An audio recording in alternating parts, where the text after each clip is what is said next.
Safari yetu inazidi kusonga mbele msikilizaji, dereva akiwa ni Elton Ton na kondakta ni mimi hapa Lucas Lumbas, nikihakikisha kwamba sikutozi nauli yoyote kwenye hii safari nzuri sana ya mimi na mimi. Na tulipoishia kwenye kituo kilichopita ni baada ya kuona mwamba akitaka kufanya balaa na huyu bimdada wa kuitwa Ankia, na anasema kwamba kiukweli nilikuwa nimesisimka sana na nilitaka kufanya jambo la maana pamoja na huyu mwanamke, lakini ile tu tumeufikia mlango wa chumba changu hizo fikra zikavurugwa.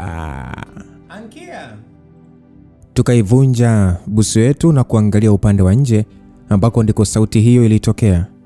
Ankia akaniangalia kwa njia ya kubabaika, akionekana kutaka kuniachia hasa baada ya kutoa mkono wake kwangu, lakini mimi nikambana zaidi. Huyo aliyemuita kutokea huko nje alisikika akiwa anakuja upande wa ndani zaidi, ikiwa ni mwanamke ambaye sikumfahamu. Ankia mama, toka nje, malaika akuone.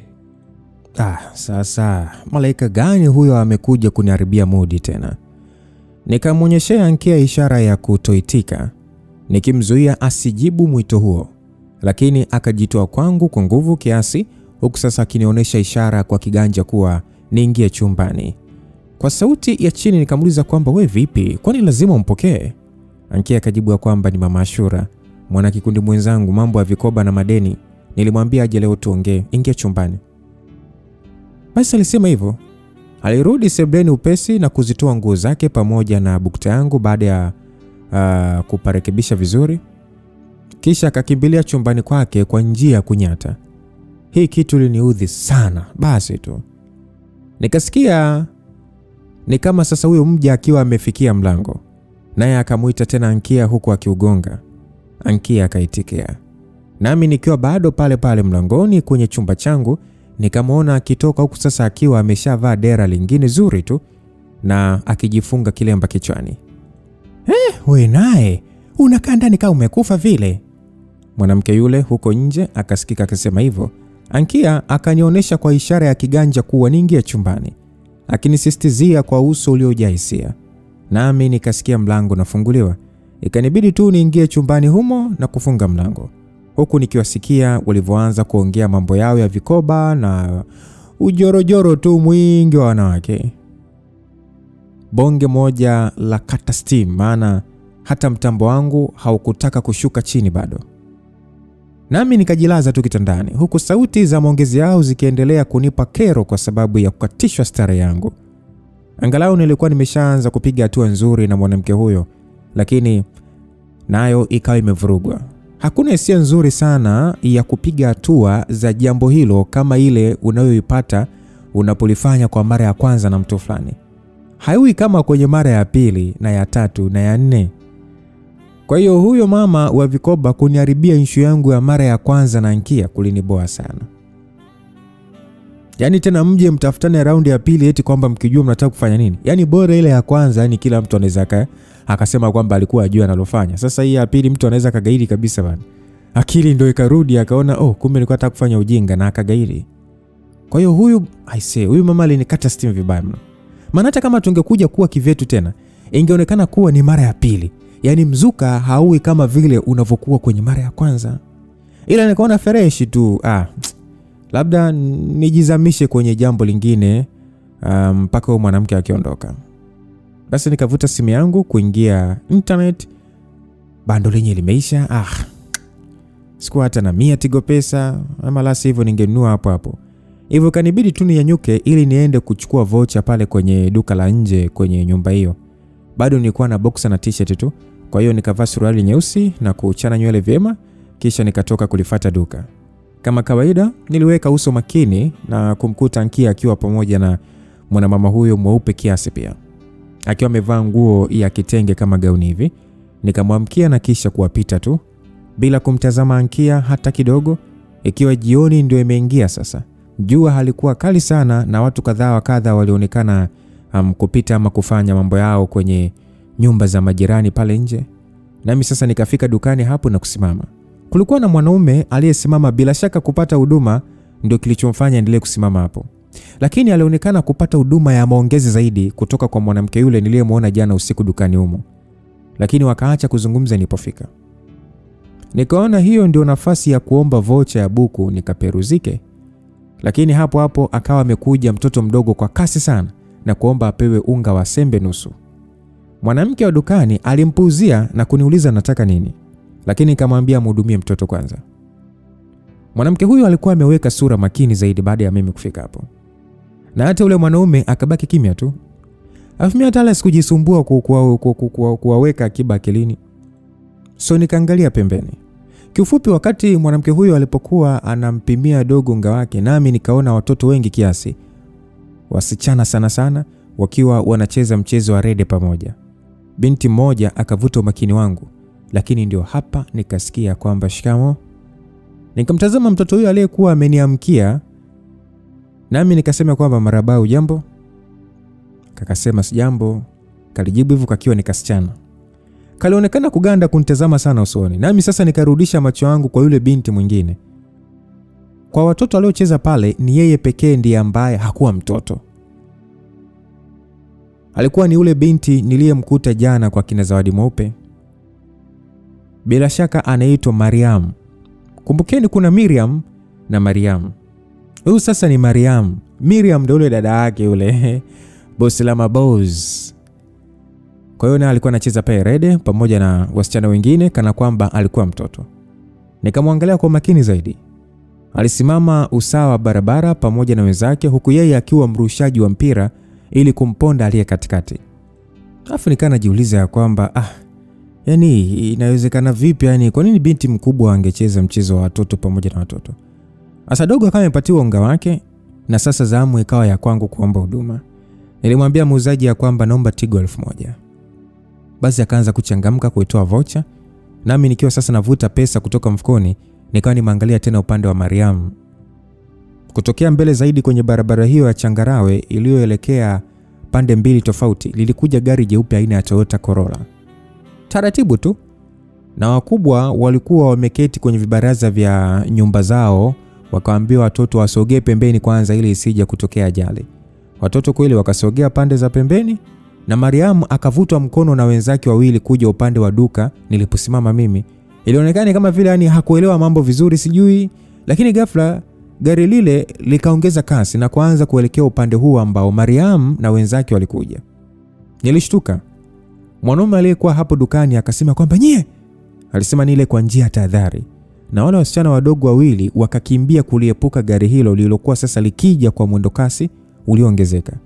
Mariam alibaki kusimama hapo huku akiliangalia kwa hofu. Nami sijui niliingiwa tu na nini, lakini nikaruka na kumfikia karibu zaidi binti huyo. Kisha nikampamia na kuanguka naye ardhini kwa kuviringika, kwa sasa gari lile likiwa sasa limetukosa kidogo tu. Nilianguka na Mariam mpaka katikati ya barabara ile. Na hilo gari likafunga breki ya ghafla kubakiza nafasi ndogo tu kuligonga lile duka. Yule mwanaume alikuwa amekimbilia upande mwingine, na nilisikia kelele za yule mwanamke wa dukani, na inaonekana aliogopa sana. Sasa mimi nilikuwa chini nikilala kwa juu kuufunika mwili wa huyo binti. Nami nikalitazama hilo gari. Halikupitisha upenyo wa kuona kupitia kioo cha mlangoni, hivyo nisingeweza kumuona aliyekuwa ndani. Tairi la mbele likageuza kuelekea barabara, nalo likatoka hapo na kuingia barabarani, likinyoosha mbele kwa kasi mpaka kutokomea upande ule wa baya Masai. Sasa watu walianza kuongezeka sehemu hiyo, kelele zikizidi, vumbi likatawala angani, nami nikamtazama Mariam chini yangu. Alikuwa analia kwa kwekwe, huku viganja vyake vikitetemeka karibu na uso wake. Sasa nami nikanyanyuka na kuanza kumsaidia nyanyuke pia. Aliogopa sana mpaka akawa sasa hataki nimguse.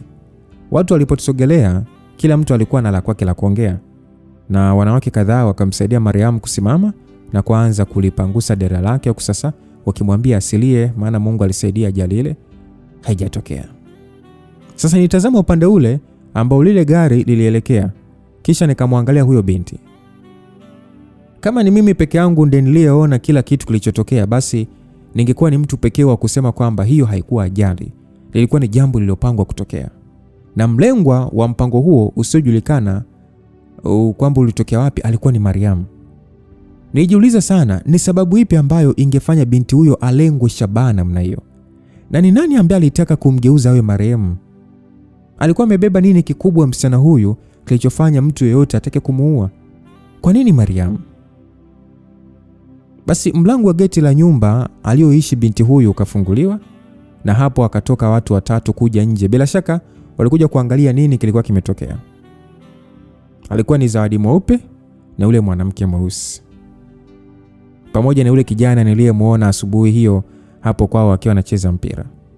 Huyo kijana akaja upesi mpaka alipokuwa amesimama Mariam, akianza kumwangalia na kumshika hapa na pale kumkagua kama aliumia, na akiuliza nini kilikuwa kimetokea. Mariam akamkumbatia kwa nguvu sana huku akilia mno, na watu waliona tukio lile, hasa yule mwanaume aliyekuwa amesimama pale dukani kabla ya ajali. Wakati sasa anamuelezea huyo kijana mambo yote iliyojiri. Zawadi Mweupe na mwenzake wakafika hapo pia wakionekana kuwa na hofu mno, huku watu wakiwaambia isingekuwa ya mimi kumsukuma binti huyo, basi mabaya mengi yangekuwa yamempata. Ni muda huo huo tu ndio Ankia akafika hapo nje pia, na yule mama aliyekuwa naye ndani pamoja na muuzaji wa dukani. Ni akanisogelea na kunishika mkononi akiniuliza ikiwa kwamba nilikuwa sawa. Nilitambua kwamba wengi walitaka kunisikia nikiongea kwa sababu walinitazama mno, lakini sikusema lolote, maana bado mapigo ya moyo yalidunda kwa nguvu mno, na nilihisi miguu ikitetemeka kiasi kutokana na nguvu kunitoka. Basi yule kijana aliyemkumbatia Mariamu akamwambia Zawadi ya kwamba mama mkubwa, mpeleke mama ndani. Alimwambia hivyo, yule alimwambia Zawadi Mweupe, na mwanamke huyo akamchukua binti kweli na kuanza kwenda naye huku sasa akimbembeleza. Yule mwenzake mweusi akanisogelea sasa akinitazama kwa hisia sana, akasema kwamba asante sana baba yangu, Mungu akubariki, yani sijui bila wewe hata ingekwaje jamani. Basi yule kijana aliyemwambia Zawadi Mweupe kwamba mpeleke Mariam ndani akaniambia kwamba kaka, nashukuru sana kwa kumsaidia mdogo wangu. Sina uwezo wa kukulipa, lakini naomba ujue Mungu atakubariki mara 100 zaidi. Yani nakushukuru sana. Hivi kumbe alikuwa ni kaka yake Mariam pia. Basi bila shaka huyu alimfuata Miriam kiukubwa kwa ndugu hawa. Basi nami nikaambia kwamba haina shida kaka, hakuna malipo yote yanayoweza kulinganishwa na uhai wa mdogo wako, kwa hiyo wala tusijali, mimi nafurahi tu kwamba yuko salama. Basi hatimaye watu wakawa wamenisikia nikiongea. Yule mwanamke akaniambia kwamba ubarikiwe sana baba. Nikamwambia kwamba amina. Sasa Ankia akasema kwamba JC unatoka damu. Ankia alisema hivyo huku sasa akiushika mkono wangu. Kweli nilihisi maumivu ya kukwaruza kwenye mkono, lakini sasa nilipojiangalia nikaona damu zikiwa zinavuja kutokea kwenye kiwiko. Basi huyo mwanamke akasema kwamba pole sana baba jamani, pole. Hebu twende Tesha, sikuna dawa ndani ama? Alimwambia hivyo. Sasa huyo kijana Tesha akasema kwamba ndio ipo, twende bro tukapasafishe. Huyo kijana Tesha akaniambia hivyo. Sasa Ankia akasema kwamba hamna shida mama, mimi nitamnawisha tu huku kwetu huku na kupatibu. JC twende ndani. Basi huyo mama akajibu ya kwamba Ankia, tunaomba tumpe tu huo msaada angalau, maana amemsaidia sana Mariam, tafadhali. Basi Tesha akanisogelea na kunishika begani kwa njia msisitizo kuwa niende pamoja nao. Kumbuka kina Tesha ambaye ni kaka wa Mariam wananihitaji kwao, huku Ankia naye ananihitaji kwake. Pote nikapata huduma. Sasa nami nikaamua kwenda pamoja na Tesha na mama yule mpaka ndani kwao. Ankia akatufuata huku watu wengine wakitazama mpaka tulipoishia ndani. Sikuwa nimefikiri ningeiona siku hii ikibadilika ghafla namna hiyo, na bado nilikuwa nikijiuliza maswali mengi kuhusiana na huyo Mariam. Kwa nijiuliza maswali mengi sana kuhusu yeye. Sasa Tesha akaniongoza kufikia bombani, naye Ankia akanisaidia kuinawisha mikono yangu sehemu ilipochafuka na kuumia. Mavazi yangu yalijaa vumbi chafu sana, yakiwa na uhitaji wa kufuliwa upesi kabla uchafu haujakomalia hapo. So tukaenda varandani pale baada ya kumaliza, na yule mwanamke mweusi alikuwa ameshaleta boksi lenye pakiti nyingi za pamba, bandage na dawa. Akanisaidia kunipaka dawa kali sana kwenye michubuko yangu na kisha kufutafuta kwa pamba. Kisha Ankia akanifunga bandage mkononi usawa wa kiwiko na kuniwekea plasta kwenye michubuko. Nikashauri afanye mambo yote hayo kwa njia nyepesi tu kuruhusu vidonda vipumue. Sasa baada ya hapo nikawashukuru kwa msaada wao na kuambia ningekwenda kuyatoa mavazi machafu na kujisafisha sasa. Nao akakubali hilo na kunipa karibu ya mara nyingine tena kufika hapo kwao. Sasa Tesha alionekana kuwa kijana imara, mjanja na mwenye kujiamini. Huo ulikuwa ni mtazamo wangu wa kwanza tu kumuelekea, kwa kuwa mimi singeweza kujua utu wake kihalisi. Kwa hiyo tukaagana vizuri tu, huku akiniambia angekuja kunicheki baadaye kuona kama hali yangu liliboreka. Nikatambua kwamba alipendezwa nami upesi sana. Kwa hiyo nikaondoka pamoja na Ankia kurudi ndani kwetu. Ankia alionekana kujali sana kilichonipata. Hainiuliza ilikuwaje kuwaje mpaka kilichotokea kutokea. Nami nikaeleza tu kwa ufupi namna mambo yalivyokuwa. Nikamwambia ningeenda tu kuoga na kisha kupumzika. Nami nikafanya hivyo bila kusumbuka tena kuwaza kuhusu ile issue yangu ya awali pamoja na mwanamke huyu. Nilianza kujali zaidi kuhusu hali ya yule mwanadada niliyemsaidia asigongwe na gari. Alikuwa na matatizo gani? Ni mimi tu ndo niliyeona kwamba alikuwa na shida ama labda watu wote pia?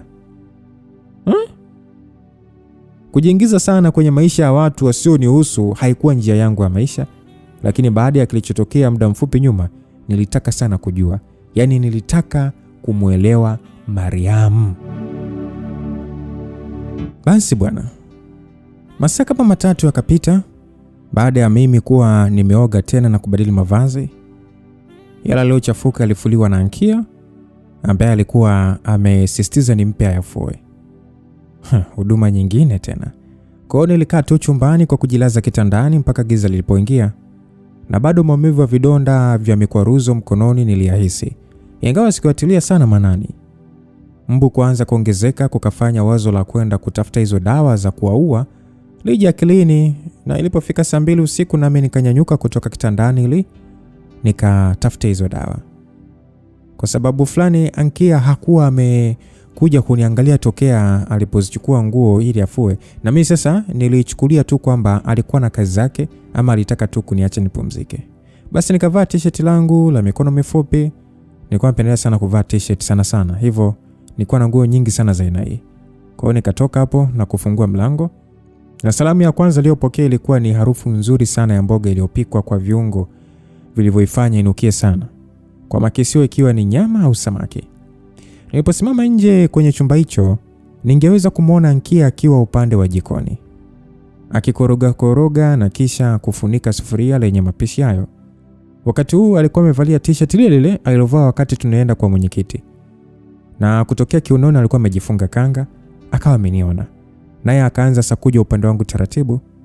Alikuwa anatembea fulani hivi ya kudunda iliyofanya kifua chake kitikisike kwa mbwembwe sana.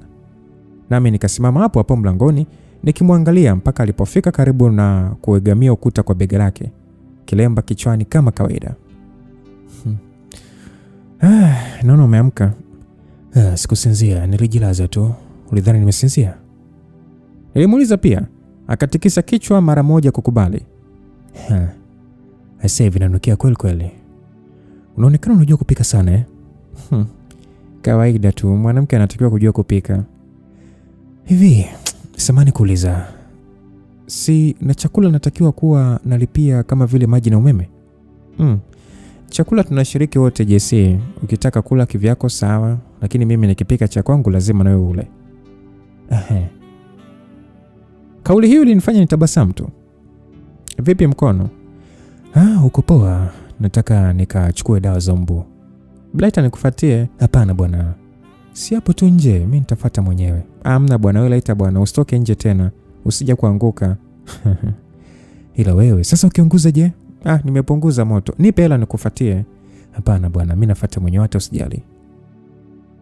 Nilimwambia hivyo kwa uhakika. Sasa jinsi alivyotazama pembeni baada ya mimi kusema hivyo, ilikuwa ni kwa njia ya kukozika. Naye akaniangalia tena machoni. Vipi, mbona hivyo? Nikamuuliza.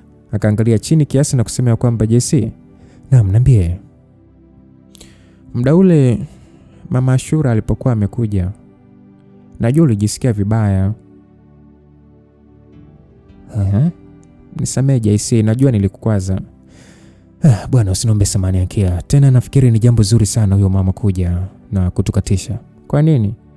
Singekuja nisingetoka nje. Mariamu angeumia. Nadhani ilikuwa ni Mungu tu aliongoza mambo. Kwa hiyo usijali bwana, mimi sijakwazikala. Kweli? Tuko poa kabisa, wala usijali. Mpangaji na mwenye nyumba marafiki. Ondoa shaka bwana. Kumbe marafiki? Ama usio rafiki? Ni kweli sisi marafiki. Namna hiyo. Nilimwambia hivyo na kuacha kumtazama. Akatabasamu kwa haya kiasi na kuangalia chini. Halafu, hivi huyo Mariam ana tatizo la kiakili ama? Ndiyo, hata mimi nadhani hivyo. Kuna mambo mengi kwenye hiyo familia, kwa hiyo sijui sana, lakini ndo hivyo. Wewe umemjua tokea muda? Tuko hapa muda tu. Huyo msichana hakuaga hivyo unajua Alianza tu yani kuchizika ghafla. Yani kuchizikaje? Mimi sijui sana, ila watu huwa wanasema alirogwa eti. Unajua mambo tu yalianza kumwendea vibaya wazazi wao walipofariki kwenye ajali kwa pamoja. Sasa dada yake ameshajaribu sana kumtafutia matibabu, lakini sasa inasemekana hospitali huko wamemwambia binti ni wakupelekwa wodi za vichaa, lakini yeye Miriam anasisitiza kwamba mdogo wake sio kichaa, hataki kumwacha huko. Ndio kama unavyomuona. Sidhani sana kama neno kichaa linamfaa huyo msichana. Asingeweza kucheza na watoto kama vile alivyokuwa anacheza nao leo ikiwa angekuwa haelewi mambo vizuri. Ndio kama hivyo sasa. Wewe fikiria amezaliwa nomo tu, alafu akageuka kuwa haelewi vitu. Watu wanaisomaje hiyo? Hata kwa Mwamposa wameenda, lakini wapi? Hamna lolote huko. Kumbe ni Wakristo. Wao walifikiri ni Waislamu. Ndio. Hamna sio. Ila hata Waislamu mbona wanaendaga kwa huyo jamaa? Waislamu mbona wanakuwa gepo tu wengi kwa Mwamposa? Wanasema kikubwa imani, lakini kwa wengi wanachoenda kuambulia ni kukombwa tu hela pamoja na sadaka. Usifikiri hivyo bwana. Lakini si ndio imani yenyewe sasa? Mimi sidhani sana. Ankia, siku hizi imani bila pesa unajua imekufa Unabadili kauli za Biblia ziendane na mambo ya siku hizi mimi ndio nahisi hivyo. Kwa hiyo wazazi wao walikufa kwenye ajali ya gari au? Yaligongana siku ametoka safari sijia wapi, hata sijui. Ni ya mabasi ndio ikawa hivyo, lakini unajua nini? Kwa shida kama alizonazo Mariam Ankia alistopishwa kauli yake kwa sababu ya hodi iliyokuwa inagongwa. Sauti yenye kusema neno hilo hodi ikamkatisha Ankia kwa kila alichotaka kuniambia. Nasi sasa tukatazama upande wa sebleni. Ilikuwa ni sauti ya kiume na sote tulifahamu umiliki wake. Ankia akasema karibu, kisha akaniangalia na kuniambia Tesha huyo. Basi nikatikisa kichwa kukubali hilo, naye akaelekea mlangoni ili amfungulie jamaa. Bila shaka kuja kwake Tesha kulikuwa ni kwa kusudi la kutimiza ahadi yake aliyonipatia ya kuja kuniona. Nami nikasogea mpaka hapo sebleni nikimtazama Ankia alipomfungulia mlango na kuanza kusemeshana naye kiutani. Walionekana kuwa na uhusiano mzuri sana wa kaka na dada pia. Naye Tesha akaingia ndani humo na kuniona. Alivalia t-shirt pana la mikono mifupi pamoja na suruali ya jeans na alinukia vizuri pia. Muonekano wake ulitoa taarifa haraka kwamba alipenda kupendeza na kuonekana msafi. Na hilo lilikuwa ni jambo nililolipenda pia. Basi alinisalimu pale kirafiki akasema kwamba kaka vipi? Fresh tu, karibu ese. Niliitikia salamu yake. Tukagonga tano kwa ngumi zetu. Kisha akakaa kwenye sofa moja. Vilevile na mimi pia nilikala pembeni. Basi Ankia alimuuliza Tesha kwamba unakunywa soda gani wewe mbwa? Nikacheka kidogo kwa pumzi. Tesha akasema kwamba sasa soda ya nini bwana? Kwani mimi ni mgeni hapa? Kwanza ushaniita mbwa. Mbwa anatumia nyama tu bwana. Ankia akasema na mifupa tu. Tesha alicheka akasema halo.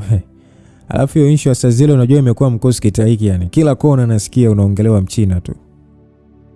Tesha akaniambia hivyo. Nasi kwa pamoja tukacheka. Ankia akasema kwamba kwa mazuri lazima mchina wetu aanze kusifika. Ankia alisema hivyo akiwa amekasa kwenye mkono wa sofa karibu na mimi. Mimi nilicheka tu nikasema kwamba hivi mimi nafanana vipi na mchina bwana?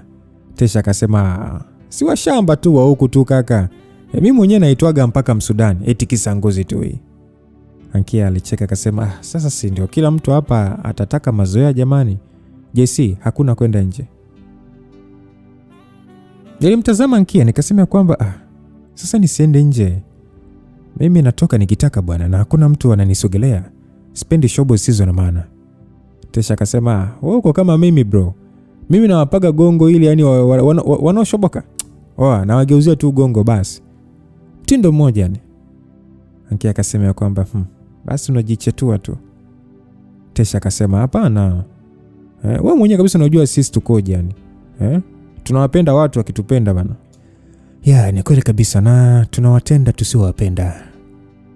Nilimalizia maneno yake Tesha. Akacheka kwa nguvu sana na kusema kwamba aminia. huku sasa akigongesha kiganja chake kwenye ngumi yangu niliyomkunjia ipige. Alionekana kuwa mjanja kweli kweli na mwongeaji, hivyo nilijua kabisa angekuwa mwepesi kuzoeleka. Sasa Ankia akasema ya kwamba haya bwana, mapacha mmekutana, Jesse leta nikafate basi. Ankia alisema hivyo akimaanisha nimpe hela akafate dawa za mbu. Basi nikampatia 1000. Akaniuliza kwamba zote? Nikatikisa kichwa kubali. Naye akaenda upande wa jikoni kwanza kuiangalia mboga. Nilipomtazama Tesha alinifanyia ishara kwa mdomo wake kunionyeshia mwanamke huyo alipokuwa ameondoka. Nasi kwa pamoja tukacheka kidogo bila kutoa sauti. Vipi mdogo wako anaendeleaje? Yuko poa tu, yuko fresh. Kichwa kilikuwa kinamsumbua kidogo, ila ameshusha dawa kalala. Akiamka atakuwa fresh tu. Alafu hivi Miriam amerudi? Sauti ya Ankia ikauliza kutokea jikoni. Tesha akasema ya kwamba bado. Mama mkubwa akamwambia kuhusu hiyo ajali, akasema atajitahidi kwai. Na unaelewa anavyojua kupaniki. Tesha aliongeza kwa sauti ya juu kiasi. Ankia akasema ya kwamba hata mimi ningepaniki. Ajali sio mchezo. Kwa hiyo hawa walio hapo kwenu ni mama zako ama? Nimuuliza Tesha. Tesha akasema ya kwamba mama wakubwa hao. Huyo aliyekupaka dawa Sazili ni mdogo wake na aliyemzaa mshua wetu. Na huyo White ni dada yake na mama yetu. Ila sisi wazazi wetu walishafariki. Tesha alieleza hivyo. Nilibadili mada upesi nikasema kwamba sawa, wewe unapiga mishi gani huko? Tesha akasema nipo tu bro, ajira kama unavyojua ngumu kinoma noma kupata. Nimepiga mishe kule Arusha miaka ya nyuma, ila nilipofika huku miezi inapita lakini hola. Lakini nitapata tu pa kuegemea wala tosijali. Basi Ankia akasema kwamba ungemuomba sister kuunganisha sehemu. Ankia alisema hivyo akiwa anarudi sebleni sasa. Tesha akasema kwamba ameshajaribu, ila sasa michongo ya siku hizi haisimami fresh. Anataka nitulie mpaka apate panaponifaa. Ankia akasema na anavyoadekeza sasa. Ankia alisema hivyo na kutupita mpaka kufikia mlango. Tesha akasema hiyo lazima, kupendwa kunaanzia nyumbani, we vipi? Tesha alimwambia hivyo kiutani. Ankia naye akajibu kwamba alafu kunaishia wapi? Tesha akajibu Masai. Nilicheka kidogo. Naye Ankia akakisukuma kichwa cha Tesha kwa kidole chake na kisha kutoka nje, huku sasa jamaa akimsindikiza kwa macho. Tesha akaniambia kwamba wali nazi Tesha niambia hivyo huku sasa akinionyesha ishara ya nyusi kuelekea upande wa Ankia. Nikasema usipime. Ushaharibu mitambo mtu wangu nini? Hamna bwana, mimi sijafika huko. Uko nalo aloni hapa alafu mwanangu, kamatia mwanangu. Mimi napendaga kufanya vitu kwa mikakati. Liko vizuri mwanangu, usichelewe sasa. Vipi ushangukia nini? Mimi natamanigi tu mwanangu, yani kugusa kwanza hata alitaki. Aidha linaogopa ngoma ama mashauzi tu, ila kwa wewe nafikiri litaregea tu. Kwani mimi na nini? HB alafu na vile umepiga action kama Sterling wa Kihindi leo. Nani asikutake mwanangu Jinsi ulivyomwokoa mdogo wangu pale, unadhani nani ataukataa? Basi nicheka kidogo na kutikisa kichwa kwa kufurahishwa na utani wake. Alafu vipi, una maumivu makali bado? Hamna, ni huu tu mkono kidogo tu ndo ambao unakuangua, ila niko poa. Sawa, kama vipi mwanangu, twende hapo Masai tukazimue kidogo ama nini? Hapo ba. Ama bia utumii? Kuhusu bia na kunywa. Twende tu mtu wangu, tupige hata 2-3 nini, urudi ulale umechangamka. Na vipi kuhusu huyo? Si tunaenda naye bwana. Huyo anapendaga bia huyo. Kumbe. Yani sema tu mtoe humu ndani kama uendi kumnunulia zamana. Ila kwa wewe HB hata kwa moja tu atakubali kutoka. Acha kufanya hivyo bwana. Basi nilimwambia hivyo Tesha akacheka kwa nguvu, nasi tukagongesha 5 kirafiki tena. Basi Ankia alivyorudi akasema kwamba vipi mnanisema au? Ankia akawa muuliza hivyo baada ya kurudi muda huo. Mkononi alishika kifuko kigumu hivi chenye kuonyesha dawa ndefu za kuchoma za mbu, na sisi wote tukamwangalia. Tesha akasema kwamba sugar mami wetu, wewe ndo madaku hapa. Tulikuwa tunafanya marejeo kidogo. Tesha alimwambia hivyo. Sasa Ankia akasonya kiutani tu na kufunga mlango. Naye akaanza kuja upande uliokaa mimi kwa kusema kwamba eti sugar mami, kuna sugar mami hapa. Nikamwambia kwamba si ndio wewe. Ankia akasema kwa sugar mami upi sasa? Mimi na miaka 32 tu jamani, ndio mnizeesha namna hiyo. Ankia alisema hivyo na kukaa pembeni yangu. Tesha akamuuliza kwamba kwani mashuga mami huwa wanaanzia miaka mingapi? Mimi nikamjibu kwamba ni 32. Tesha alicheka. Ankia akanikata jicho la kudhihaki ese. Nami nikatabasamu tu. Tesha akaambia kwamba twenzetu Masai basi. Ankia akasema kwamba kufanyeje, mimi napika sasa hivi. Tesha akasema acha kupika wewe, utapika baadaye bwana, twende tukanywe pombe. Tesha alongevu kwa msisitizo. Mimi nikacheka kidogo. Sasa Ankia akasema kwamba akili yako yote ipo hapo tu. Mimi siwezi kwenda bwana, nenda mwenyewe. Tesha akasema unazingua, basi baki mwenyewe, mimi naenda na Jay-Z hapa. Nilicheka sana pamoja na Ankia, na mwanamke huyo akamwambia Tesha kwamba sio Jay-Z, ni JC. Tesha akasema nimechapia bana. Ankia akasema mwisho atakuita Chensi. Tesha akacheka akasema oya utajua mwenyewe. Sasa wewe baki kupige bana. Wewe si unataka kupika? Sisi JC, sisi tuondoke bwana, wewe unaona anataka kupika. Ankia akasema huna lolote. Eti kweli unaenda? Ankia aliniuliza, nikamtikisia kichwa mara moja kukubali. Asa Tesha akamuuliza Ankia kwamba sasa je, kwa hiyo? Mwanamke huyo akaibana midomo yake kama kuonyesha anatafakari. Huku sisi tukimwangalia, naye akasema kwamba basi ngoja nikachange nguo alafu twende. Tesha akasema umeona si nilikwambia. Tesha akasema hivyo kwa shauku. Nikasimama huku sasa nikicheka pia. Naye Ankia akasimama pia. Ankia akaniuliza kwamba amekwambia nini? Hajaniambia kitu, nenda kavae basi, na mimi ngoja nikabadili gwanda. Nilisema hivyo na kuanza kuelekea upande wa chumba.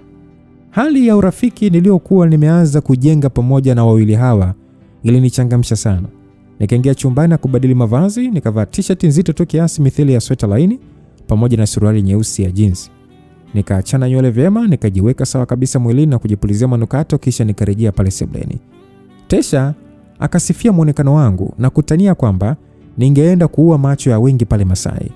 Nami nikakaa sofani kumsubiri Ankia. Dakika si nyingi sana mwanamke huyo akawa ametoka, akiwa amevaa gauni fupi tu jeupe lenye urembo wa maua na lenye kuvutika, lililoonyesha mapaja yake kiasi. Nilimtazama kwa umakini, maana muonekano huo ulimuelekezea sana fikra. Nguo hiyo yenye kuubana mwili wake ilikuwa na mikono mirefu iliyoficha hadi shingo, lakini ikiacha uwazi wa duara kifuani kwake kuonyesha mstari ulioyatenganisha uzuri wa kifua chake. Usoni alipendeza pia kwa kujiremba kiasi, huku nywele zake za kusukwa mtindo wa rasta fupi akiwa ameziachia tu upande wa masikio yake. Alikuwa akiniangalia kwa njia iliyoonyesha alitaka kuona ningesemaje kuhusu muonekano wake. Nami nikamwambia amependeza sana. Tesha kama kawaida akawa anamsifia kwa utani mwingi, naye Ankia akasema mboga ilikuwa imeshaiva na alikuwa amebakiza kupika ugali tu. Kwa hiyo angepika muda ambao tungerudi. So haikuwa na neno. Tesha alionekana kutaka sana kwenda kutubariki kwa vinywaji. Bila shaka alikuwa anataka aonekane na rafiki mpya. Na kwa hilo mimi pia nilikuwa tayari, ili hiyo Masai na yenyewe niijue. Tukatoka baada ya Ankia kuzichoma dawa kwenye vyumba vyetu na milango kufungwa, nasi tukaanza kutembea kuelekea huko Masai. Basi nilimuuliza Tesha ikiwa dada yake alikuwa na kawaida ya kuingia nyumbani usiku. Naye akasema mara kwa mara alirudi usiku mpaka kufikia saa 4 kabisa ikiwa kazi zilimhitaji zaidi.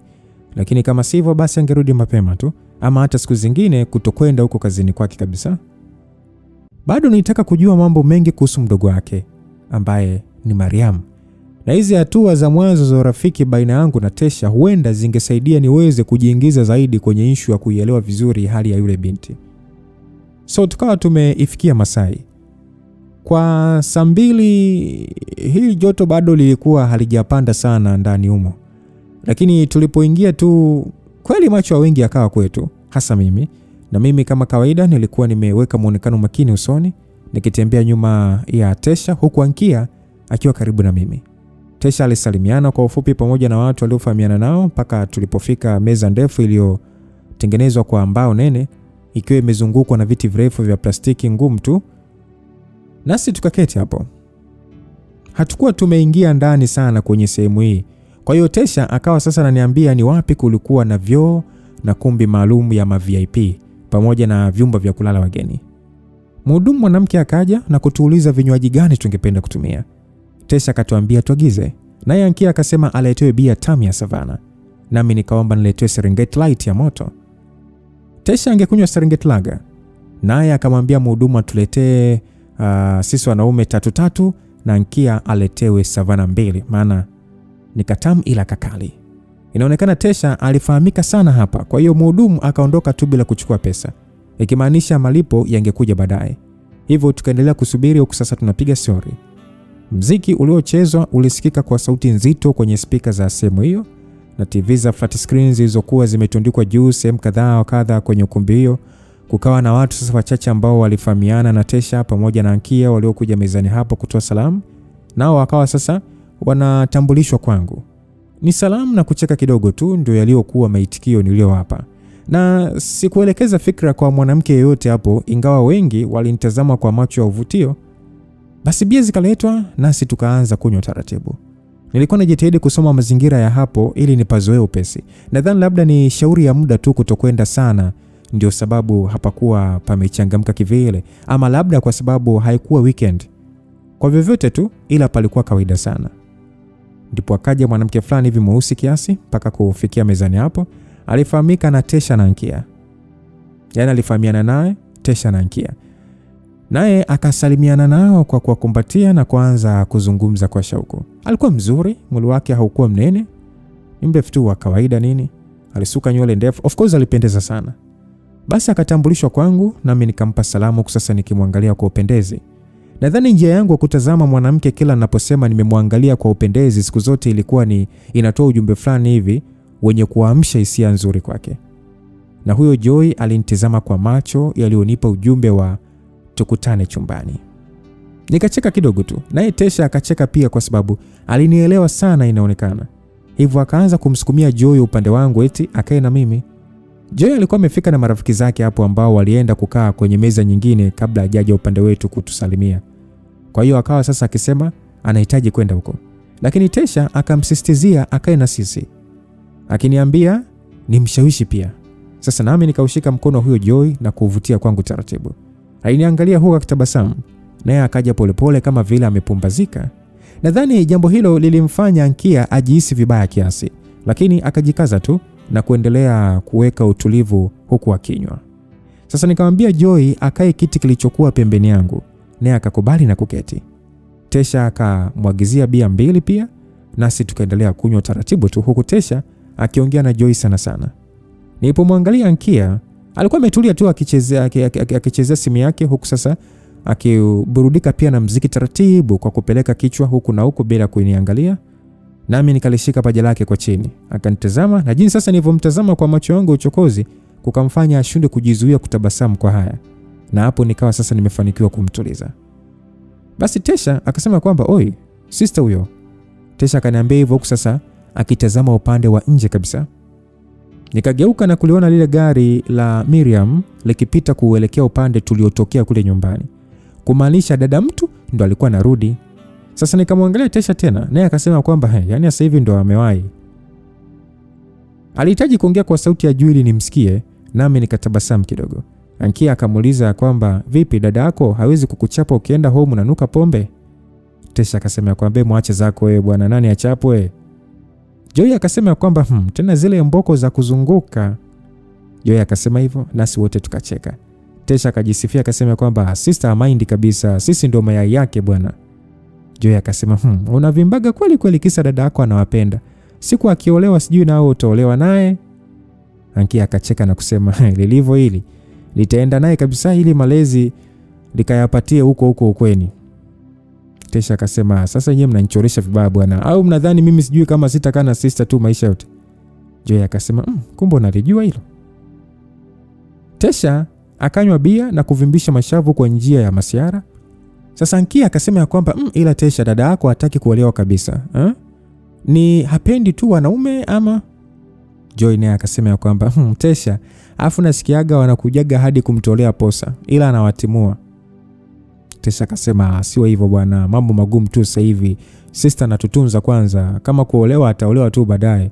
Jana kuna bwege mwingine alikuja na yeye akabebeshwa virago alivyovileta bwana. Hapana cheza na mimi. Tesha alisema hivyo. Nikamuuliza kwamba wewe ndio ulimfukuza? Tesha akajibu hamna, ni sister. Sasa Ankia akasema kwamba huwa anamuita mimi. Ankia kanijulisha hivyo. Nikasema kumbe. Na hiyo sasa ingefanya mambo yawe rahisi hata kwangu pia. Kumuita Mariam mam na dada yake Miriam. kumuita mimi, kwa sababu Mariam na Miriam ni mtu na dada yake. Sasa Mariam ningeanza kumuita mam, na dada yake Miriam ambaye ndio huyu sasa mwenye ndinga lake, dada mtata anayeletewa watu na anawakataa, huyu Miriam, basi ningeanza na mimi kumuita mimi, kwa sababu anamuita mimi. Jamani, mnamjua yule msanii Mimi Maz? Kwa hiyo sio jina ngeni sana masikioni mwenu. Sasa Joy akasema kwamba yani wewe unatiaga michumvi wewe, eti akamfukuza. Alivyo mstaarabu dada yako, najua alimwambia tu pole, nimeshawaiwa. Joy alisema hivyo. Tukacheka kidogo mimi na Ankia. Tesha akasema kwamba alafu bro, waliniambia ulifika kwanza wewe bwana, sijui ulipotea eti. Bwana, nilikuwa naitafuta nyumba Ankia kwa kutumia ramani. Sasa kidoti chekundu kikanileta kwenu. Si unajua zimekaribiana sana. Tesha alicheka akasema mamkubwa ndo aliniambia nao ukajikuta unachangamkiwa kuwa mchumba bwana. Basi tulicheka sana kwa pamoja. Joy akauliza kwamba kweli walifikiri ni yeye?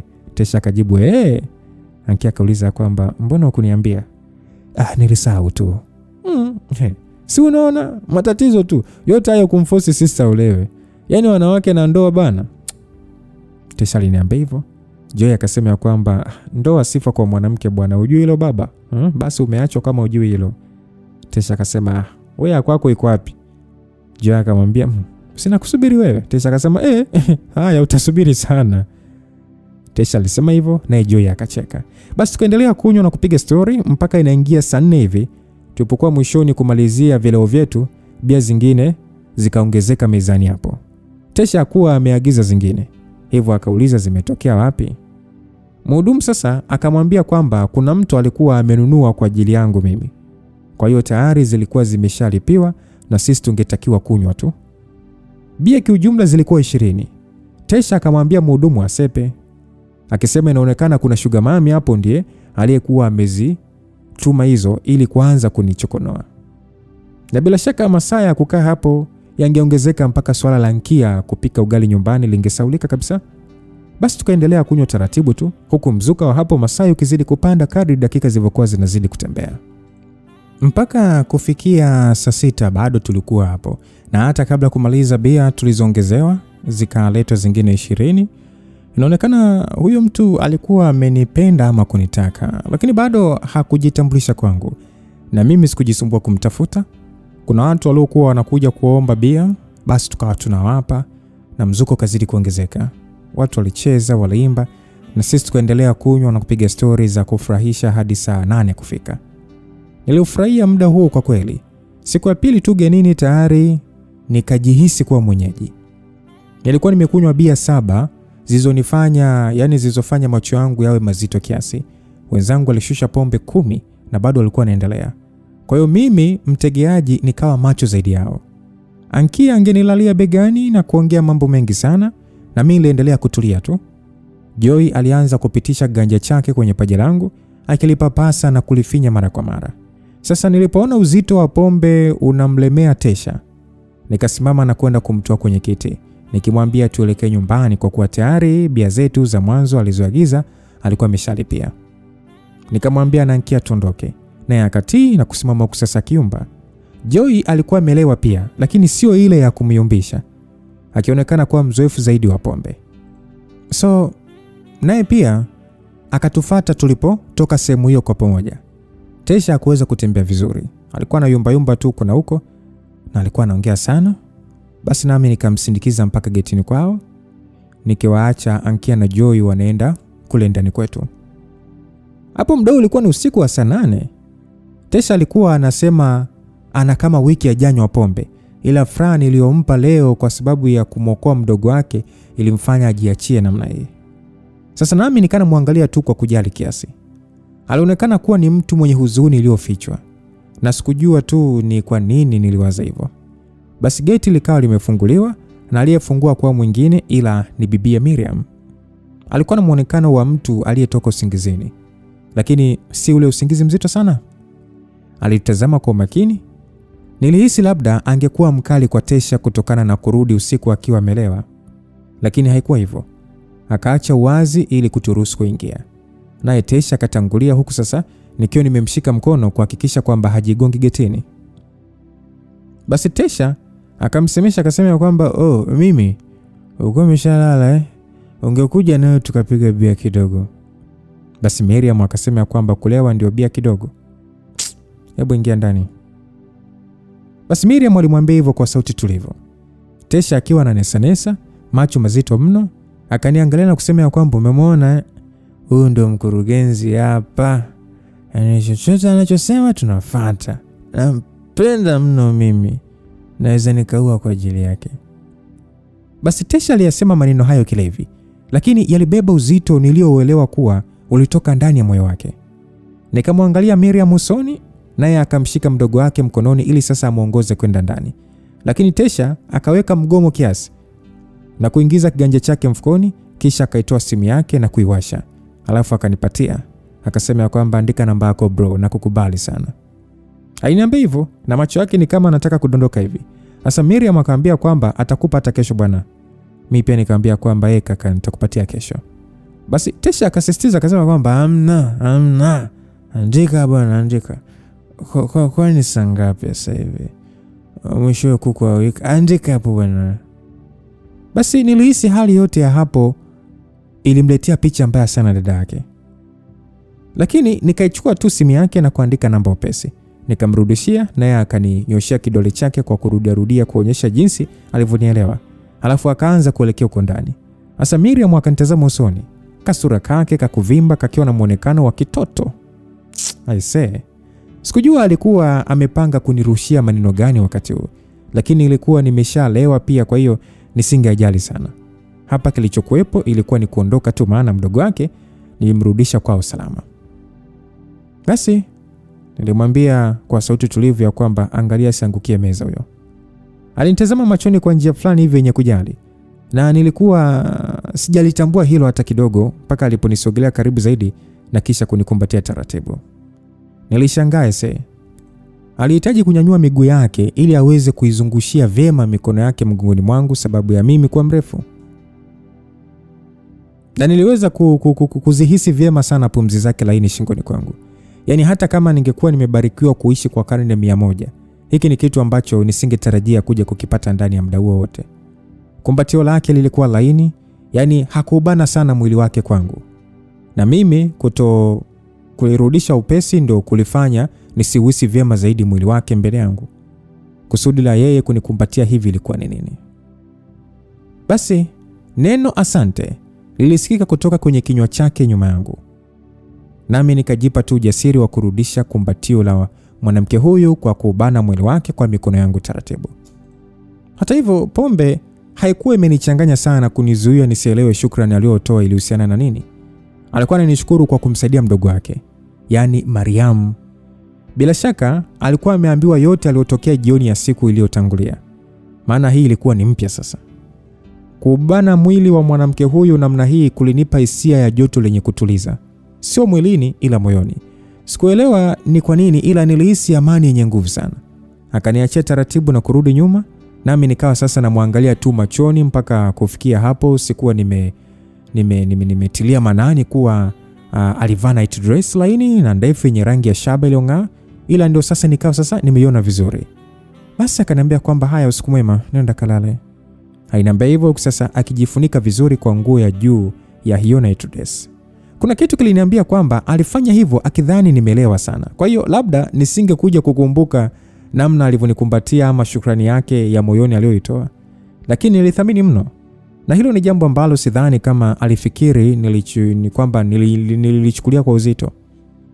Basi nikatazama upande wa mlangoni ambako tayari Tesha alikuwa ameshaingia ndani. Nami nikamtazama machoni na kutikisa kichwa kidogo kuonyesha uelewa, kisha nikelekea nje.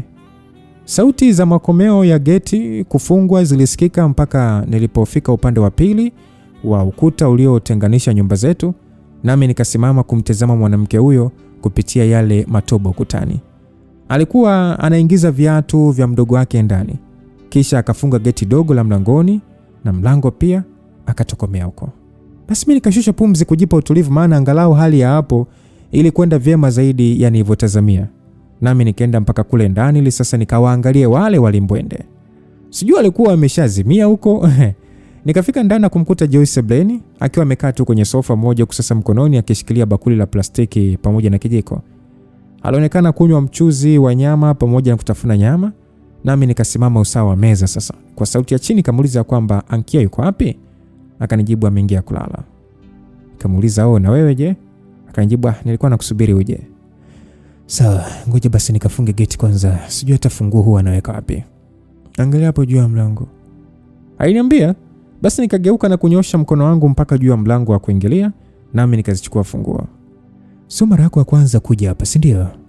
Amna, hapa ni nyumbani, tushalala sana hapa. Basi aliniambia hivyo, mimi nikafungua tu mlango tena ili sasa niende kule nje kulifunga geti. Akaniambia kwamba utakuta nimekuwekea nyama, sawa? Nikasema usiniwekee tu, nikija nikulala tu. Nilimzuia namna hiyo na kisha nikaenda nje. Nikaenda na kuhakikisha nimelifunga vizuri geti letu dogo huko nje, na kikweli bado pombe ilikuwa inazunguka kichwani, lakini nilikuwa naweza kujiongoza vizuri sana. Nikarudi zangu ndani na kuifunga milango pia, na Joy alikuwa amekaa tu kwenye sofa huku bakuli akiwa amesha lishusha tayari. Nikaweka funguo juu ya mlango kisha nikamgeukia nikaambia kwamba mimi naenda kulala, vipi nizime taa au bado upo? Akanijibu amna, zima tu, twende tukalale. Aliponiambia hivyo, kwanza alisema hivyo na kusimama. Nikamuuliza tukalale wapi? Akajibu chumbani kwako. We, nenda kalale na mwenzako kwa bwana, mimi sitaki bugudha yote. Nilisema hivyo na kuzima taa.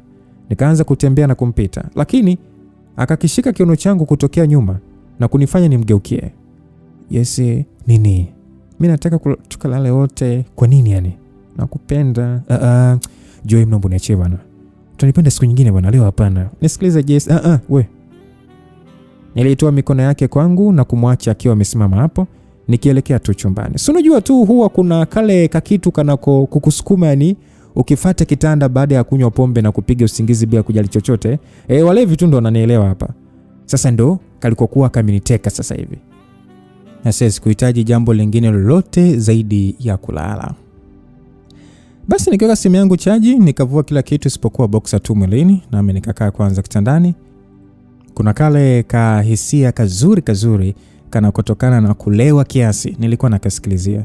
Huku sasa nikijishauri sijui ni shushe neti, sijui niache. Neti kwenda kule. Ningelala hivyo tu, maana mbu wengi walikuwa wamenyamazishwa kwa dawa. Kwa hiyo kilichokuwepo ilikuwa ni kuzima tu taa na kulala. Lakini kabla sijatoka kitandani kwenda kuizima, mlango ukafunguliwa. Nikaangalia hapo kwa makini na kumuona Joy anaingia. Naye akasimama hapo mlangoni, huku sasa akinitazama kwa macho yaliyolegezwa na pombe. Nilimwambia kwamba we, funga mlango bwana, mbu anaingia. Basi akaingia ndani na kufunga mlango. Na sasa nikaweza kumuona vyema zaidi. Wakati huo alikuwa ameshaitoa nguo yake aliyokuwa amevaa, akiwa amebaki na nguo za ndani nyeupe na laini zilizoficha sehemu za wanamke wake, ingawa ningeweza kuyaona mashavu manene kiasi ya mlima wake kwa nyuma. So akanigeukia na kunitazama kwa ujasiri, naye akaanza kuja mpaka kufika nilipokaa na kusimama mbele yangu. Basi akaniuliza kwamba mbona umefunga mkono bandage, umeumia? Nikamwambia nilikwambia ufunge mlango sikukwambia uingie. Mwache mashauzi yako bwana. Nani anajishaua? Basi akanishika usoni kwa viganja vyake, lakini nikavikwepa na kuitoa mikono yake karibu na mimi. Akaniuliza kwamba mbona unakuwa hivyo? Hivi ni sehemu ipi ya maneno nataka kulala ambayo huelewi? Bwana, kulala tutalala tu. Mimi nataka unifinye hata kidogo tu Jesse. Staki. Na hata kama ni kikubwa, nataka kulala. Naomba ondoke. Sikuna nifanyie hivyo jamani, kwamba mimi sio mzuri sana kama Ankia wako ama? Utajua mwenyewe bwana. Hebu nenda. Amekupa nini ambacho mimi siwezi kukupa? Nilisema hivyo kwa kuchoshwa na hali. Akanishika mapajani na kupiga magoti chini, huku sasa akiniangalia kwa macho yaliyoonyesha hamu nzito. Akasema kwamba Jesse, nipe tu hata kidogo tu, nina ugwadu mwenzio. Uenda uko nafahamu koleo lilipo. Kalichukue ukokoe, utatoka tu ugwadu. Nimwambia hivyo, akacheka kidogo, sasa akinipapasa kwa viganja vyake mapajani. Akauliza kwamba una mwili mzuri, huwa unaenda gym? Joy, naomba basi unielewe. Jesse, usinifanye vija. Nakuomba basi jamani, nipate tu yani kama kunisaidia tu, mimi sitakuomba tena. Kulikuwa kuna wanaume wengi sana Masai. Ulikosa kumuomba kusaidia? Ni kweli ningeenda kwao, lakini wewe ukaniita. Mimi nilikuita. Ndio, ukaniambia nikae na mimi nikaona ngoja tu nikae kwako. Na mimi naitaka ya kwako, sio ya wengine. Unaitaka nini? Hapa. Alisema hivyo na kuishika sehemu yangu. alikuwa amesababisha sasa nipandishe hisia bila kupenda. Nami nikatoa mkono wake hapo na kumwambia kwa umakini kwamba Joy, naomba utoke, nitakuzibua sasa hivi. Nimwambia hivyo sasa, nimemnyoshia kiganja kuashiria kumpiga kofi. Naye akasema kwamba nipige tu lakini mimi siondoke. Hivyo wewe, saa 9 sasa hivi Joy. Aisee, ndo usingizi, mbona uelewi? Nenda. Nitakupatia siku nyingine, nenda. Joy alisema sitaki Jesse, nipe sasa hivi hata kimoja tu. Kimoja changu au chako? Chako. Alijibu kwa matumaini. Sasa nikashindwa kujizuia kutabasamu. Kwa kuwa hali hii yote ilikera kwa kufurahisha sana, nikamuona anaivutavuta midomo yake kwa kutabasamu. Nikamwambia kwamba mbona unang'ang'aniza sana? Yaani unataka kuniambukiza ama? Akaniambia sina magonjwa. Mimi nitajuaje? Basi vaa mpira. Asi mimi situmiagi mipira. Hata mwenyewe napenda peku ila si wewe mwenyewe unaogopa magonjwa. Kwani lazima? Si ukafanya na mtu mwingine. Mimi nakutaka wewe. Bwana wewe. Alitaka kuishika nguo yangu sawa kibofu na kuifunua. Sasa mimi nikafumba macho na kukaza meno kwa hasira. Nikamwambia kwamba Joy, nakuomba kwa mara mwisho utoke. Nikinyanyuka, Joy akasema nipige tu lakini umstoke. Nikasema akasema yeye. Alionekana kuwa mkaidi zaidi. Mpaka nikahisi kama vile ani pombe imeniishia kichwani. Shauri ya hisia hizi mpya kuamka ndani yangu, hasira na mwemko na zote alikuwa amezilazimisha yeye. Akaifunua nguo yangu kwa lazima, akipendezwa na uimara niliokuwa nao. Mimi sikutaka hata kumshika maana alikuwa amenikera kwa kadri fulani, lakini nikamwacha tu afanye kilichomridhisha. Basi ananiongelesha kwa njia ya kilevi, akiniambia kwamba ningefurahia sana penzi lake maana alijua kupagaisha mwanaume. Nami nikana muangalia tu. Alijiamini sana. Asa Joy akawa amepata alichokitaka kutoka kwangu, hasa kutokana na pombe kusindikiza hisia alizozilazimu zipande juu yake, na kikweli nilimpa dozi kama namuonea vile. Ilikuwa ni kukaa, kusimama, nikamkaba naye akafika kule mlimani kwa mara 3 kabisa. Na ni katikati ya usiku huo mzito mno. Nikaona ngoja nimtulize. Sasa yeye akiwa anapumua kama hajiwezi, hivyo nikamgeuzia kitandani na kisha kumwachia. Alikidondokea tu na kulalia tumbo. Sasa mimi nikianza kujisafisha. Nilimwambia kwamba haya imetosha, nenda sasa. Akasema si twende raundi nyingine tena. Nikamwambia we, nyanyuka bwana. Alafu fuata dekio ufuta haya maji yako hapa chini. Nilimwambia hivyo na kuanza kuvaa. Akanambia kwamba dekio huwa analiacha nje. Aliniambia hivyo kwa deko. Nikamwambia kwamba kafate nguo yako ufute bwana. Mimi sitaki panuke mikojo. Alikaa na kusema kwamba lakini wewe mwache masiara basi. Masiara kivipi? Hivi mimi naonekana kama nakutania? Haya bwana, napafuta. Harakisha bwana, mimi nataka kulala. Alicheka kidogo kwa mguno, kisha akanyanyuka na kuanza kuvaa siriri yake. Basi nikalitoa shuka maana lilikuwa limelowana kiasi. Nami nikalikunja na kuirushia pembeni chini, kisha nikaenda kabatini kuchukua lingine. Sijui una tenki la maji humo. Tunipa kazi kuyafua mashuka haya Ankia. Nilisema hivyo, naye sasa akawa amemaliza kuvaa. Akaniambia kwamba unaonekana mjeuri sana, ila penzi lako la kibabe sana ise, sio mzembe. Ankia lazima anafaidi. Sana tu, sema una kinganizi mno. Ungenikuta vizuri ungepata raha zaidi. Nilimwambia hivyo sasa natandika shuka lingine. Akaniuliza kwamba nikiamua kumwambia tumefanya je? Wewe mwambie tu, kwani shida iko wapi? Hiki ni chumba chako. Aliyenifuata huko nani? Nimekuambia kafate kitu uje ufute hapa. Naomba usijisaulishe, umesikia? Nilimwambia hivyo. Joy akacheka kidogo na kupiga kofi laini kwenye kiganja chake, naye akatoka ndani hatimaye. Sasa nikamaliza kutandika shuka nikiwa nahisi uchovu na kichwa kuanza kuuma kwa mbali. Naye akarudi pamoja na dekio lililowanishwa na kuanza kupafuta hapo chini. Akamaliza kupafuta na akaniambia nimpe namba yangu ili tuje kutafutana tena. Lakini nikamwambia kwamba atazichukua kwa Ankia akishamwambia tuliyofanya. Basi akaanza kuniambia alikuwa anatania tu, nisifikirie yeye ni mbea. Lakini nikamwambia sijali kabisa. Kwa kuwa alikuwa ameshapata zaidi hata ya kila alichotaka. Nikamwambia ondoke na kuniacha minlale. Basi nikaenda kuzima taa kabla hata hajatoka, naye akanisogelea na dekio lake na kunibusu shavuni. Lakini nikausukuma taratibu mwili wake kuelekea nje ya chumba huku yeye akicheka. Kisha nikafunga mlango. Mambo alikuwa mengi msikilizaji. Nikakimbilia tu kitandani na kujitupia kama mzigo mzito wa kuni, nikianza kutafuta kwa bidii usingizi mtamu niliokuwa na uhitaji. Nilikuja kuamka muda ukiwa umeenda sana. Macho pamoja na kichwa kwa pamoja viliuma kiasi. Nikihisi uzito kama vile dunia ilikuwa inanivuta chini. Nafikiri shauri ya kupitisha muda pia bila kuwa nimekunywa kama jana. Nikajitoa kitandani na kuchukua simu nitazame muda. Kukuta ni saa 7 mchana. Nilisikia chefuchefu kwa mbali. Nami nikaamua kuvaa t-shirt na bukta ili cha kwanza kwenda kufanya iwe ni kunywa maji baridi sana kupunguza uzito wa hali hiyo. Nilipotoka chumbani nilimkuta Ankia akiwa amekaa kwenye sofa akitazama TV.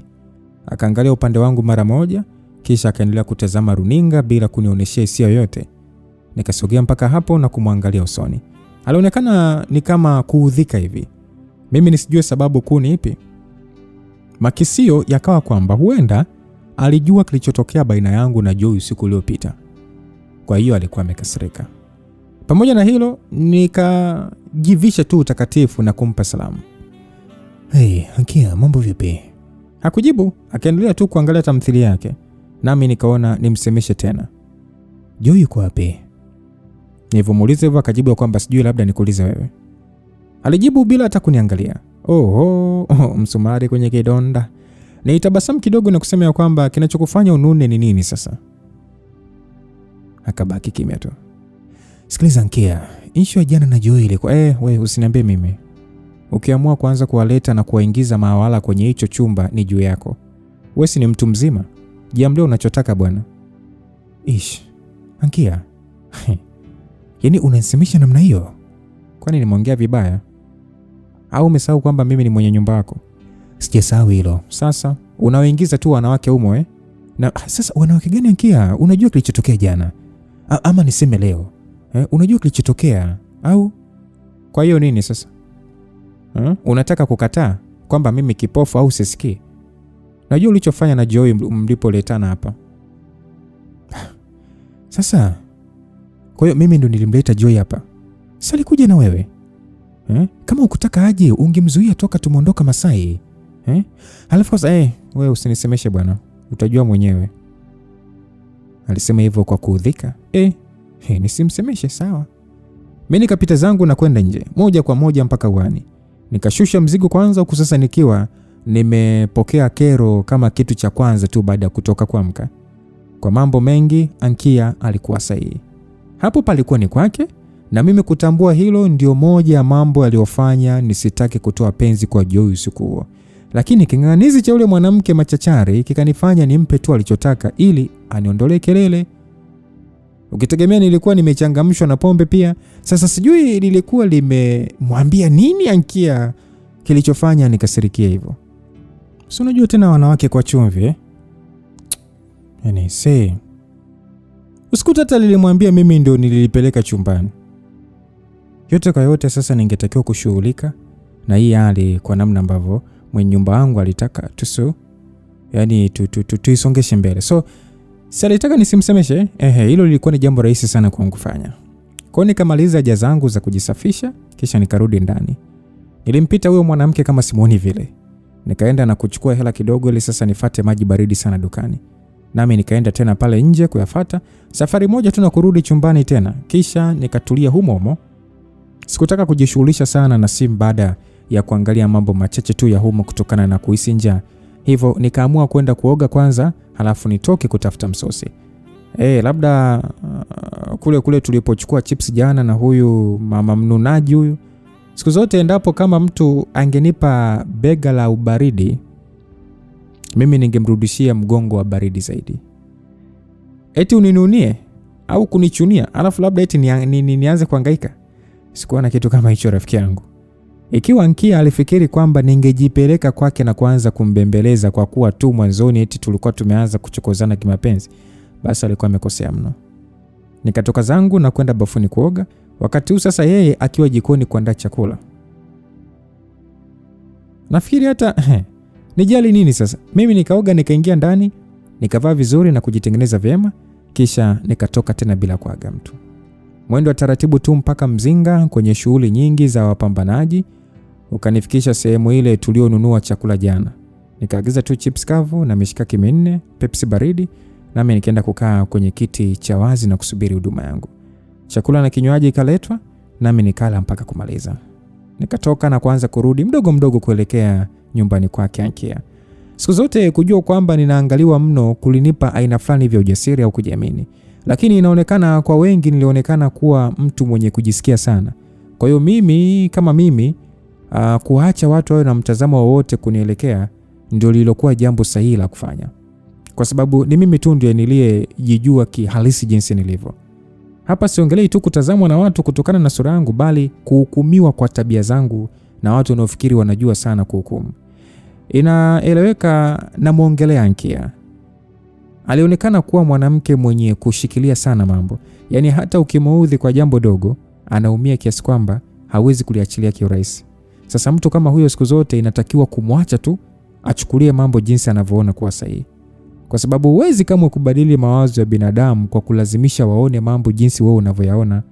Hivyo hata kwa issue hii iliyokuwa imezuka sasa, ningetakiwa kutulia tu, nimpe anachotaka, maisha endelee. Na maanisha ni kutokumsemesha. Basi nikafika hapo nyumbani na kumkuta Tesha akiwa amefika. Nikaingiwa na furaha, hasa kwa sababu jamaa alinyanyuka na kunipa salamu iliyojaa uchangamfu, na bado midomo yake ilitoa harufu ilikuwa ni ya mbali tu, harufu yake ya pombe, japo ilikuwa ni kwa mbali. Ankia alikuwa amekaa kwenye sofa dogo, nami nikaketi pamoja na rafiki yangu mpya kwenye sofa moja. Basi Tesha akaniambia kwamba da kaka, aise nimelala kichiza aise. Yaani sasa hivi tu ndio nimetoka kuoga. Nimelala mpaka nikaamka kupumzika aise. Basi nicheka nikasema kwamba mimi mwenyewe nimelala masaa ameenda, kwa hiyo nikachelewa kuamka. Kuna nataka kuniambia kwamba ndio umeamka? Sasa hivi tu kaka. Ila kwenye asubuhi hivi nishtuka, nikakojoa, nikarudi tena kulala. Nimelala kaka. Aise. Si joto la jana ama? Usipime aise. Vibe lilinipanda kweli jana. Yaani sikutukana kweli mbele ya sister kweli? Haukuwa umeelewa hivyo bwana, unazingua tu. Nilimwambia hivyo, akacheka kidogo na kumwangalia Ankia. Mwanamke huyu alikuwa amekaa kwa utulivu tu sofani, miguu yake iliyopandishwa kwa juu pamoja ikiwa imefunikwa kwa kanga. Juu alivalia jezi nyeusi ya Yanga, huku sasa akiwa kimya tu akitazama TV kwa makini. Asa Tesha akasema kwamba muone huyo alivyotulia, au bado ana hangover kali. Basi Ankia alikaa kimya tu. Tesha akaniuliza kwamba vipi, ulikuwa mbali mwanangu? Hamna, nilienda tu hapo Mzinga. Ndio umetokelezea hivi? Kawaida tu, nilienda kupiga msosi. Ankia ina maana hajapika? Mbona umemtesa Mwarabu wetu bwana? Mbona hujapika msosi Ankia?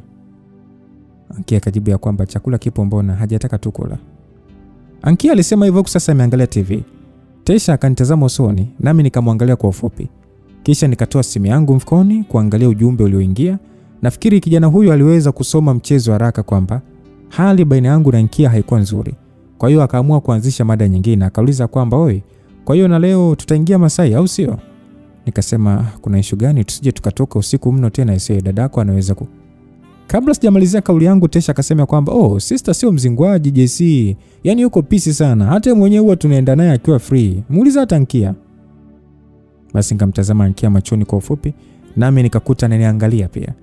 Nikakatisha tu tizami huo taratibu na kusema kwamba fresh tu kaka, tutaenda. Tesha akasema kwamba afu leo kuna game mwanangu ya Simba saa 1, tutaicheki, nataka tuingie VIP kule. Nikasema sawa. Tesha akaniuliza kwamba unashabikia timu gani? Nikamjibu Simba. Tesha akasema safi sana. Umeona sasa? Umeona Chibonge, wanaume halisi wako Simba. Unajiweka kwa hao vyura wa kijani kufanya nini sasa? Tesha alimwambia hivyo Ankia. Ankia akasema kwamba naomba niache bwana, Yanga ndio timu yangu tokea wakati ambao haukujua kutamka neno Simba. Tesha alicheka na kusema kwamba unalo bibie.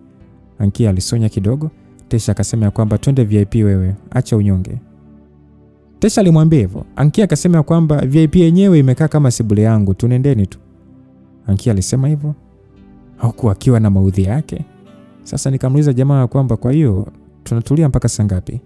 Tesha akasema ila mimi nilikuwa nimekuja kuangalia tu kama hauna mambo mengi sana. Tutoke basi tukazurure Mbagala hapo. Ankia akamuuliza kwamba ina maana hauna kazi za kufanya ama? Tesha akasema bwana, kwani wewe naongea na wewe bwana? Huyu amekuaje huyu? Mimi sinaongea na jamaa hapa. Nikamwambia kwamba fresh tu kaka, twende hata sasa hivi. Nimwambia hivyo na jamaa akaitikia poa. Sasa mimi sikutaka kujizungusha na mengi. Nikanyanyuka na kuelekea nje bila kujishughulisha na Ankia. Tukatoka baada ya jamaa kuvaa viatu vyake. Alikuwa amevalia t-shirt nyeupe tu, pana nini. Mimi nilikuwa nimetupia tu na t-shirt ambayo ilikuwa ni jeusi, ni ya mikono mifupi tu pamoja na jeans. Sasa tukiwa tunatembea taratibu tu kwa mtindo wa kujiamini, Tesha akaniambia kwamba mwanangu, inabidi uwe umevaa cape mwanangu, jua kali kinoma. Nikasema la, hila unasema kweli, alafu linaniumiza macho ese, nataka nichukue kama hiyo ya kwako tukifika Mbagala. Angalau kuzurula kama hivi kutanifanya nizoee maeneo. Akasema fresh mwanangu, unajua pamekaa nyuma kidogo, sio kama mitaa mikali kama kule kwenu Sinza ama Kigamboni, ila pana janja zake bwana. Wakati mimi nimefika sikufikiria kama kuna chimbo hata moja, ila yapo. Tesha alisema hivyo. Nitabasamu tu nikamuuliza kwamba na wewe unaendaga kwenye hayo machimbo? Tesha alicheka akasema, ya huko hamna bana, wanawake ni wakizee tu, ni mabaka tu bana, Ubungo Sinza ndio kuna pisi kali. Nilicheka sana na kutikisa kichwa. Alicheka kidogo na kusema kwamba au unadanganya mwanangu, wewe mwenyewe najua ushapita nao sana huko. Nikasema hapana, mimi sipitagi huko. Tesha akasema unazingua bana. Unafikiri mimi siendagi huko ese? Kama kuja huwa wanakuja wenyewe tu, mimi mpaka kumfuata hivi mwanamke Tesha. Unajua nimemuelewa sana.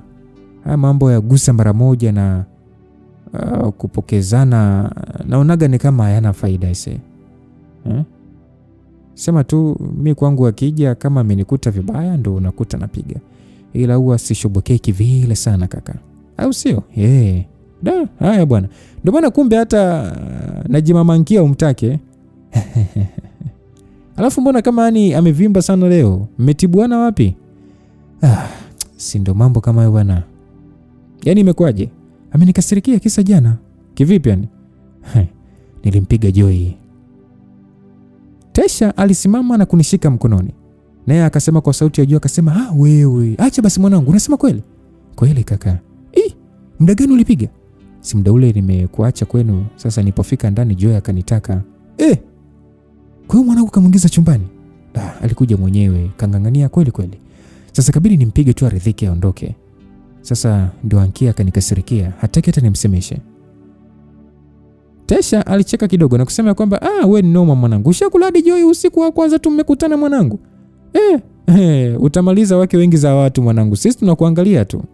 Kwani Joy ameolewa? Hamna. Ila yule mwanamke wangu huwa anatoka na wanaume wenye pesa sana. Yaani hata pale Masai nasikia huwa anapigwa miti na mwenye Masai. Alafu sasa huyo jamaa ana hoteli kingine kakubwa huko Buza. Hapo hivi Joy huwa anawaleta tu mademu wakali wanaouza.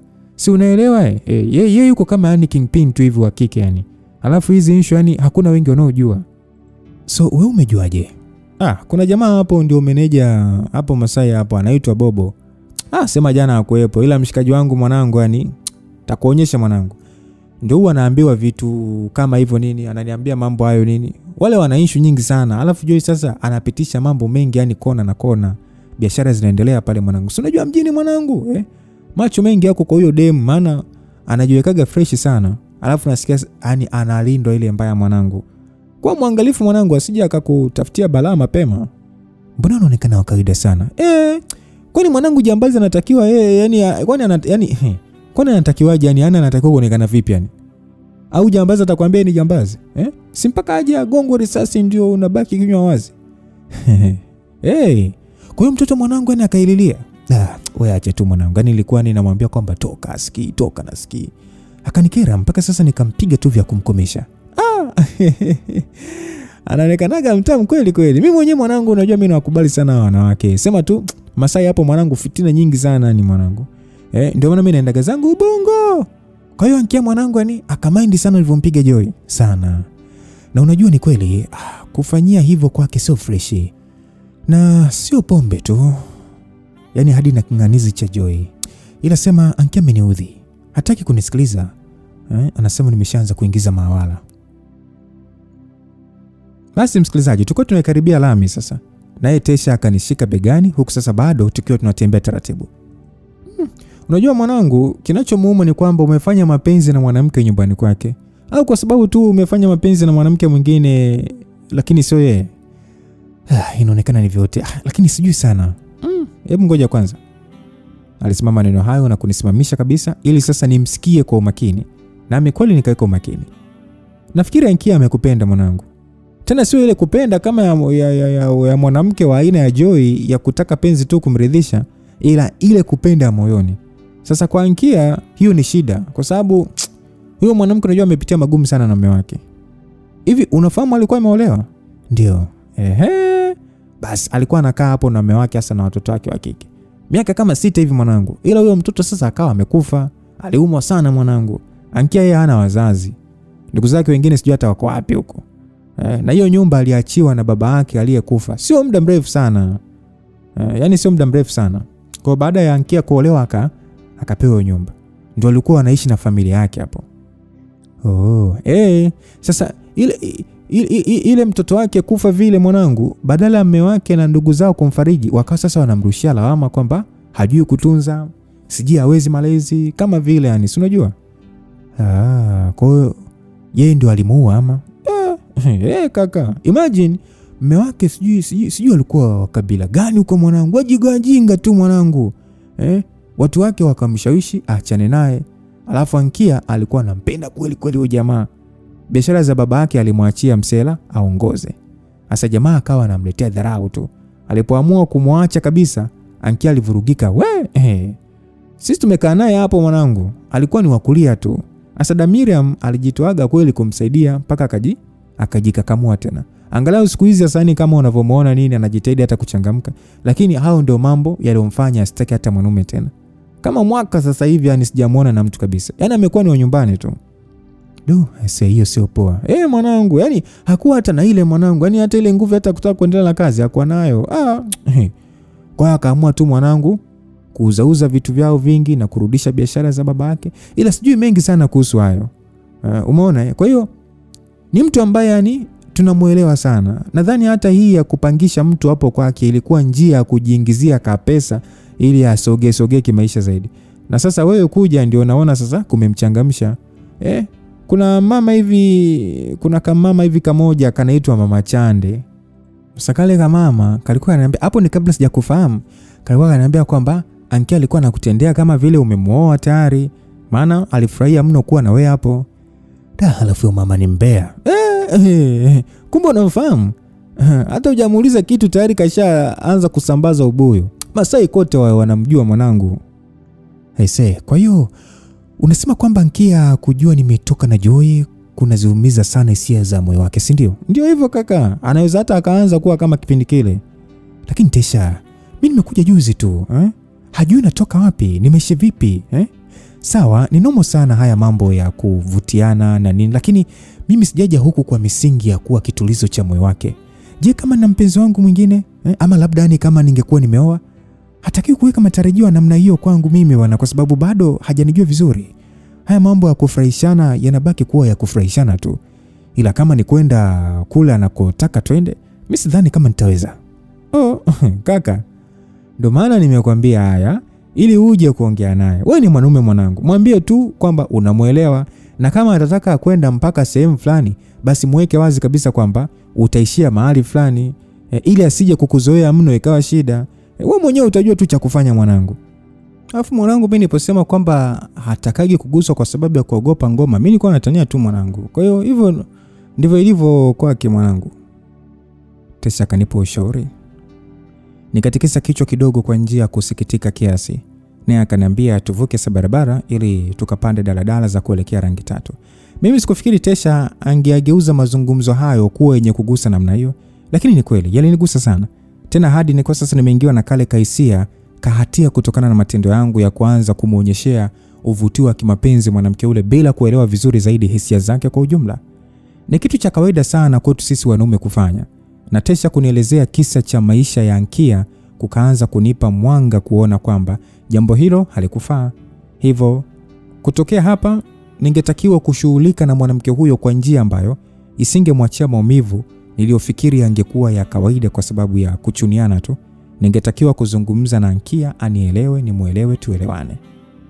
Basi tukapanda daladala kuanza safari fupi kuelekea mpaka Rangi Tatu. Nilianza kugundua kuwa Tesha alipenda sana vitu vingi vilivyohusisha wanawake. Alikuwa akiniambia jinsi gani alivyokuwa rahisi kwake kubeba namba za wanawake wengi na kisha kuja kuyajenga pamoja nao ili ajifurahishe tu. Na alipendelea sana wanawake wenye umri mkubwa. Akaniambia eti kwa jinsi ambavyo nilikuwa nikitazamwa sana kutokana na sura yangu nzuri, basi na mimi ningepaswa kuhakikisha naondoka na namba ya mwanamke mmoja maeneo hayo. So baada ya kushuka tulitembea eneo hilo kuelekea mpaka mitaa za Kem. Tukazunguka na kutazama sehemu nyingi zenye shughuli na harakati za watu wakiendelea pale kutafuta maisha nini. Palikuwa na uchangamfu unaoendana kiasi na eneo kama la Kariakoo, ingawa si sana. Naye Tesha akawa sasa ameniambia anataka kwenda sehemu fulani hivi itwayo Kijichi ili akachukue pesa. Hakuniweka wazi ni wapi hasa, nami nikaridhia tu na kumwacha niongoze. Basi tukachukua usafiri wa bajaji kutokea Zakem, nasi tukashuka na barabara ndefu mpaka maeneo ya Kijichi. Huku palikuwa na aina fulani hivyo utulivu zaidi. Kusiwe na pilika kubwa sana kama kule tulikotoka. Na baada ya kufika kituo cha Upendo, tukashuka. Kisha akalipa nauli na kuanza kunipeleka mbele zaidi kuingia kwenye barabara ya kokoto za lami mpaka kufikia usawa wa jengo kubwa kiasi. Ni jengo la bidhaa tu.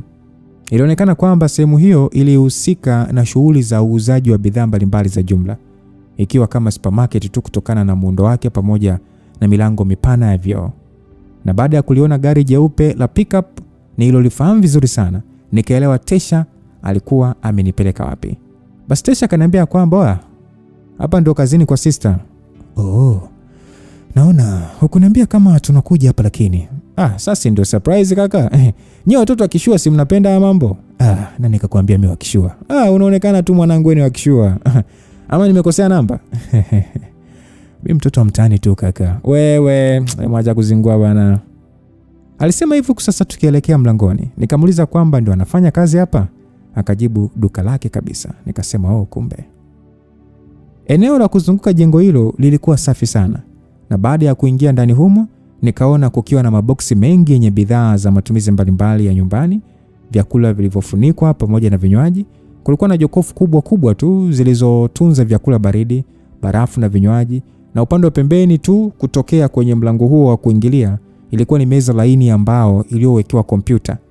Kwenye kiti katikati ya meza hiyo aliketi mwanamke mweupe aliyevalia baibui jeusi pamoja na ushungi mweupe uliofunika kichwa na kuacha uso wake nje. Macho yake makubwa kiasi yalituelekea sisi, na Tesha akasogea mpaka hapo mezani, huku mimi sasa nikiwa nyuma yake.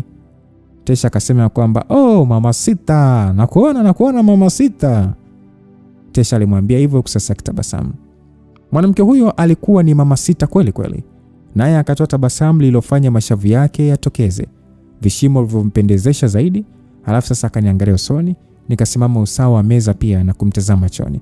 Tesha akasema kwamba mtoto umependeza kama kawaida yako. Vipi uko poa? Tesha alimsemesha hivyo, naye akajibu ya kwamba niko poa, karibu. Tesha akasema eti karibu. Yani umeingata kama mzungu vile.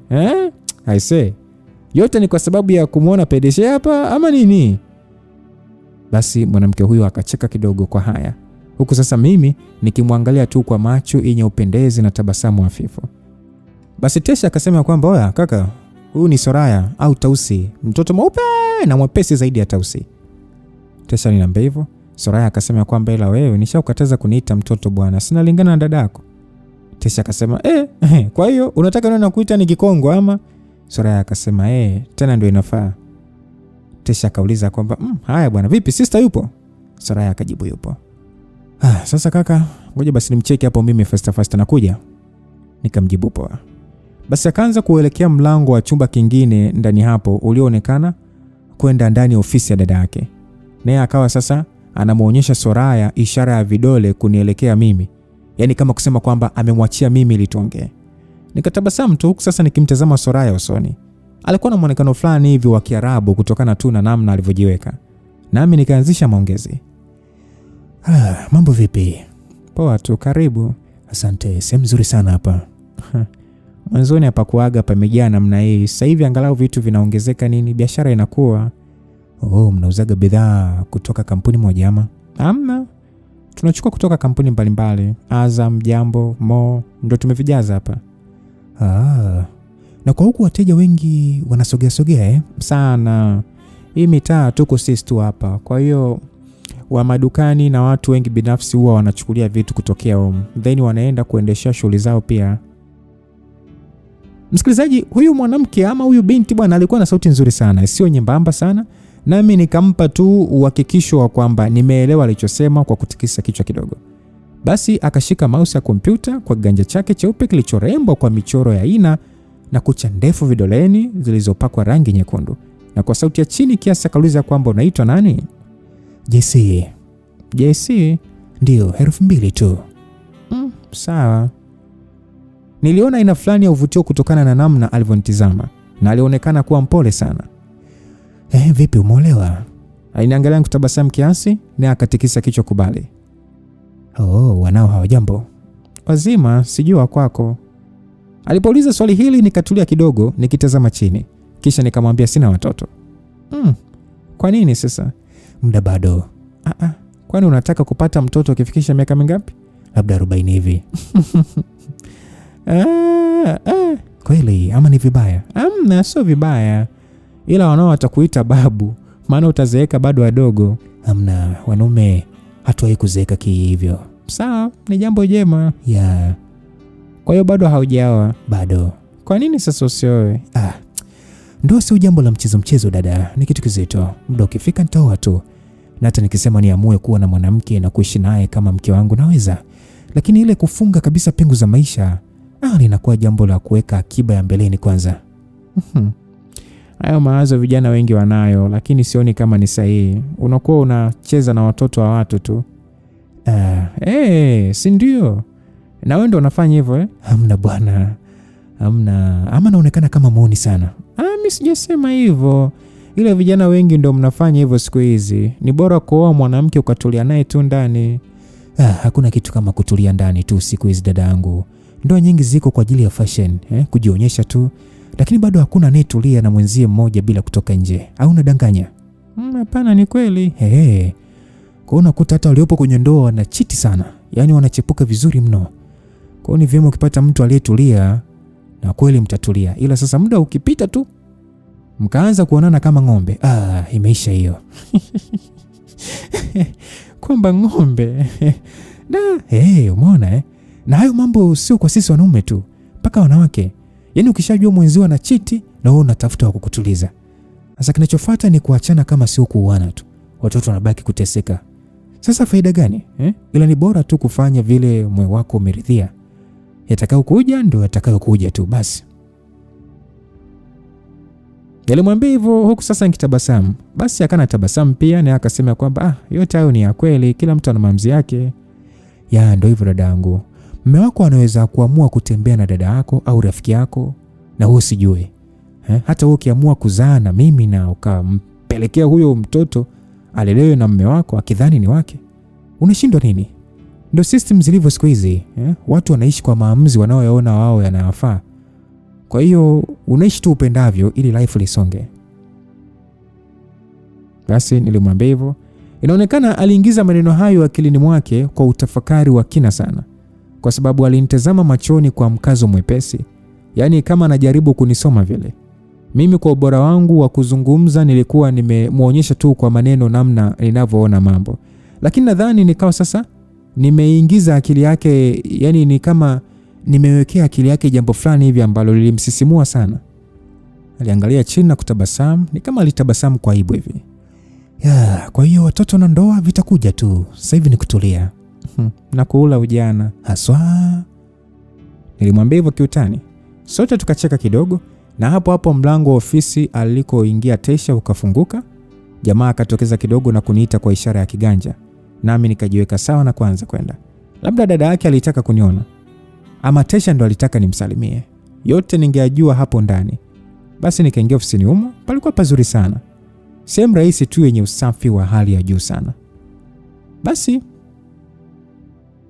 bibie Miriam alionekana makini kweli kweli. Muonekano wake kama kawaida na kuvutia. Alivaa blouse ya njano yenye mikono mirefu, bila shaka kwa chini akiwa amevaa sketi ndefu tu, ingawa sikuiona vyema. Basi bwana, Tesha akasema kwamba umemwona bosi? Nimemwona. Nilisema hivyo bila kuacha kumtazama Miriam usoni.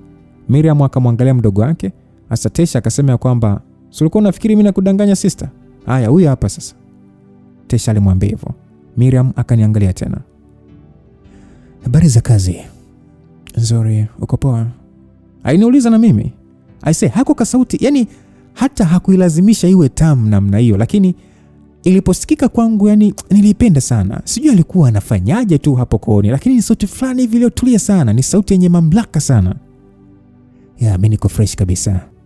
Mwanangu, da mimi nimemwambia niko na wewe hapa tunatembea, akafikiri eti mimi namzingua. Ndio nimekuita sasa kuone. Unajua sister na ukubali kinoma noma toka umemwokoa Mariam. Tesha aliniambia hivyo.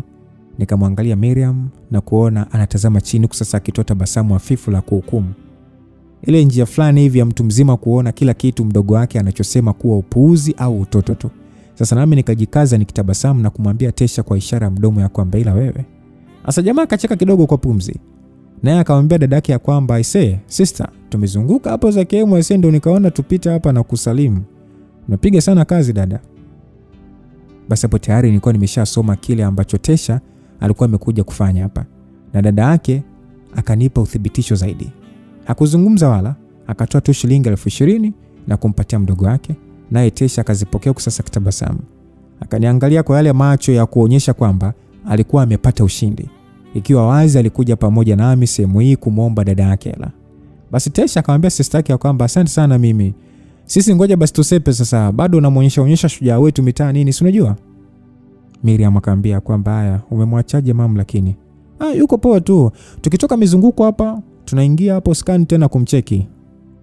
Tesha alimwambia hivyo. Miriam akasema sawa, matembezi mema. Tesha akajibu poa.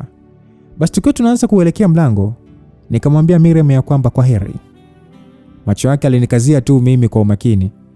Naye hakutoa jibu isipokuwa kunitikisia tu kichwa kidogo kuonyesha amekubali salamu yangu ya kuaga.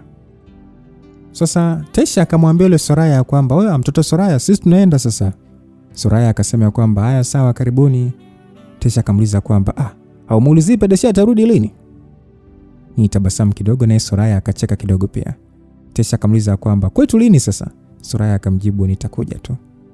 Tesha akauliza lini? Soraya akasema bwana nitakapoamua, sio lazima ujue kama wewe ulivyofika tu hapa. Tesha akasema au sio? Chukua namba za mtoto mwanangu, mali safi, sio ya kula kwa macho tu. Nikacheka kidogo. Soraya akamwambia kwamba afu wewe nitakuchapa, niheshimu mimi dada yako. Soraya alimwambia hivyo Tesha huku sasa akimnyoshia kidole. Tesha akasema kwamba acha kuzingua bwana. Jesi ndo habari ya jijini hapa sasa hivi. Ama unaona aibu basi ngoja mimi nitangulie basi nimwache. Mwanangu changamka hapo, changamka, chukua namba. Tesha alisema hivyo. Akanipiga begani kidogo na kunipita. Akitoka nje kabisa na kuniacha hapo. Sasa Soraya akasema kwamba jamani huyo mtoto. Jamani mtundu sana. Vipi ungependa tuwe tunawasiliana lakini ama? Nilimuuliza. Akaniangalia kutabasamu kiasi.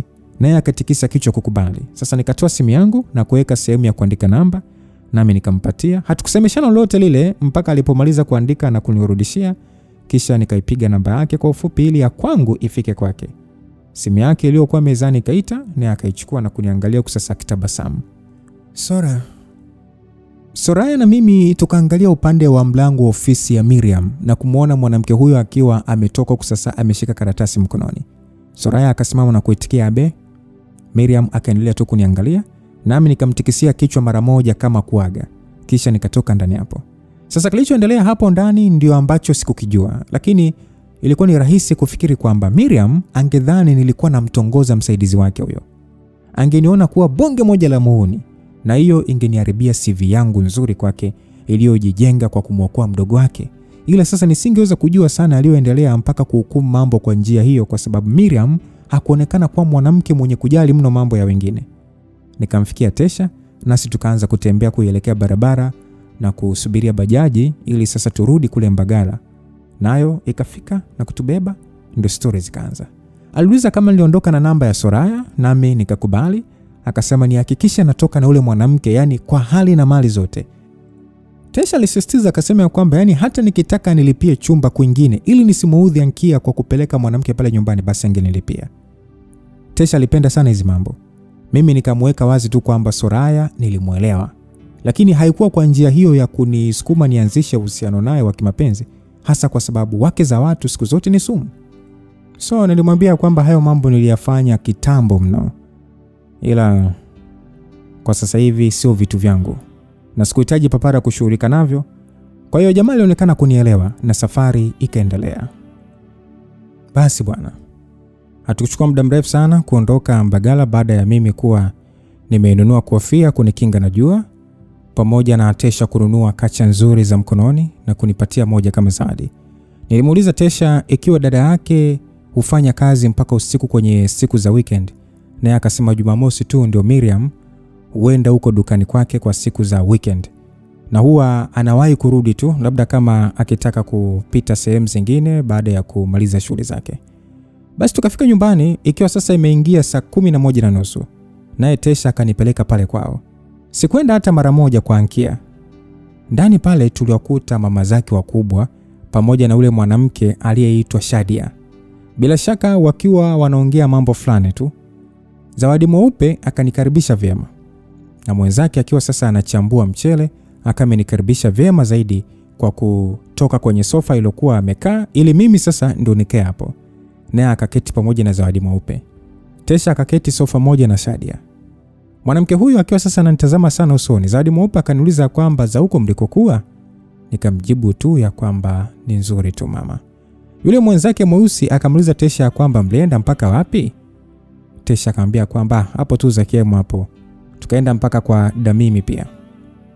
Zawadi Mweupe akasema, vipi mmemkuta na anasemaje? Nitabasamu na kusema kwamba yupo tu, anaonekana makini na kazi. Basi Zawadi Mweupe akasema kwamba na ni mchapa kazi kweli kweli. Shadia akasema sio kama hili. Shadia akasema hivyo akimaanisha Tesha. Sote tukacheka kidogo. Naye Tesha akamwambia Shadia kwamba aise, hivi kumbe na wewe upo hapa? Umefika saa ngapi? Shadia akasema kwamba una change motion au sio? Shadia akamuuliza hivyo kwa nyodo. Tesha akamwambia kwamba umeniingiza kwenye mada isiyo nihusu bwana. Basi ule mama mkubwa mweusi akasema kwamba baba unaendeleaje? Mkono bado unauma? Nikajibu sio sana. Kufikia kesho utakuwa tu umepoa zaidi. Kwa hiyo nitaitoa na hii bandeji. Shadia akaniuliza kwamba hivi unaitwa nani? Nikamjibu JC. Nilimjibu tu huku sasa nikimwangalia kwa makini. Akaniuliza tena JC, wewe ni mtu wa wapi? Nikamjibu ni wa Mwanza. Akaniuliza wewe unafanya kazi gani? Sikumjibu haraka, bali nikawa namwangalia tu machoni kwa mkazo. Sasa Tesha akamwambia kwamba wewe naye ushaanza upelelezi wako Shadia. Shadia akasema kwamba wewe naye hivi kwani nimeongea na wewe? Zawadi Mweupe akasema kwamba si mwache amjibu. Zawadi Mweupe akamwambia hivyo Tesha. Basi Tesha akasema kwamba mama mkubwa kwani hujui mambo ya Shadia? JC akishamsemesha kidogo tu yatafika kwa mjumbe. Tesha alisema hivyo. Shadia akasema kwamba unapenda kudakia maongezi ya wakubwa wewe ili iweje kwani? Hivi mimi nimekusemesha wewe ama? Zawadi Mweupe akasema kwamba basi jamani basi. Tesha akasema sitaki umsemeshe sasa. Tuzoee sisi wengine tu. JC usimzoee. Basi mama mkubwa wake mweusi akamwambia Tesha kwa kumzuia kwamba tuwe Tesha wewe. Basi Shadia akasema kwamba ni sijui linajionaje tu. Tesha akasema najionaje? Najionaje nini sasa? Wewe nakujua. Hata hiyo issue ya juzi na Damimi najua ushaisambaza kwa watu, maana una mdomo mrefu kweli kweli. Utafikiri alikulazimisha umletee yule jamaa.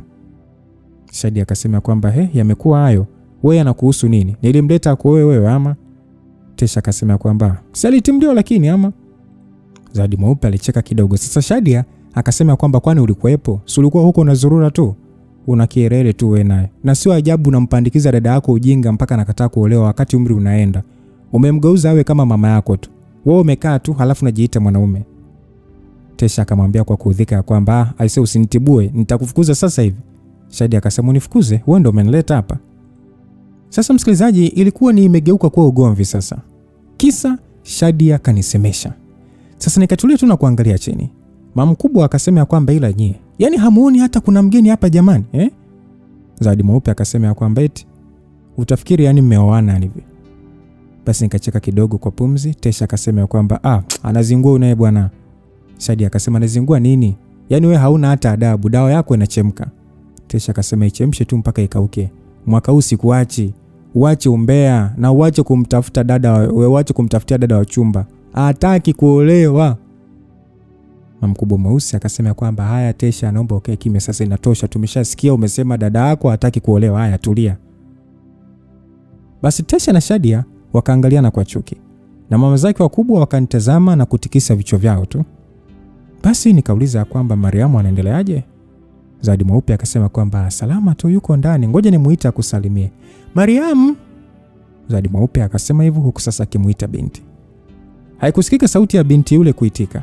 Naye Zawadi Mweupe akamuita kwa mara nyingine tena bila kurudishiwa jibu. Basi Tesha akasema kwamba ngoja nikamfuate. Alinyanyuka na kuelekea upande wa vyumba.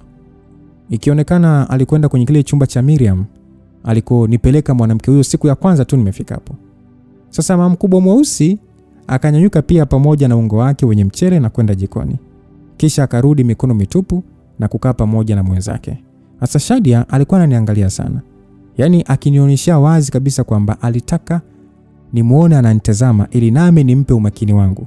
Lakini nikawa na waangalia tu mama wakubwa hawa. Sasa mama mkubwa mweusi akaniambia kwamba Ankia alikuja hiyo mida ya mchana kumsalimia pia.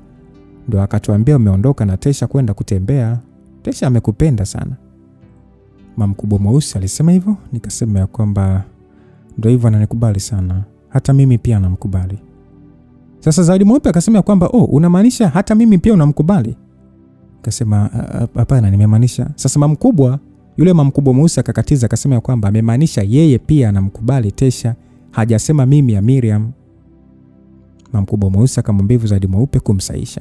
Sasa Zawadi Mweupe akasema kwamba nimeelewa kushoto jamani, kama ujuavyo majina na mazoea.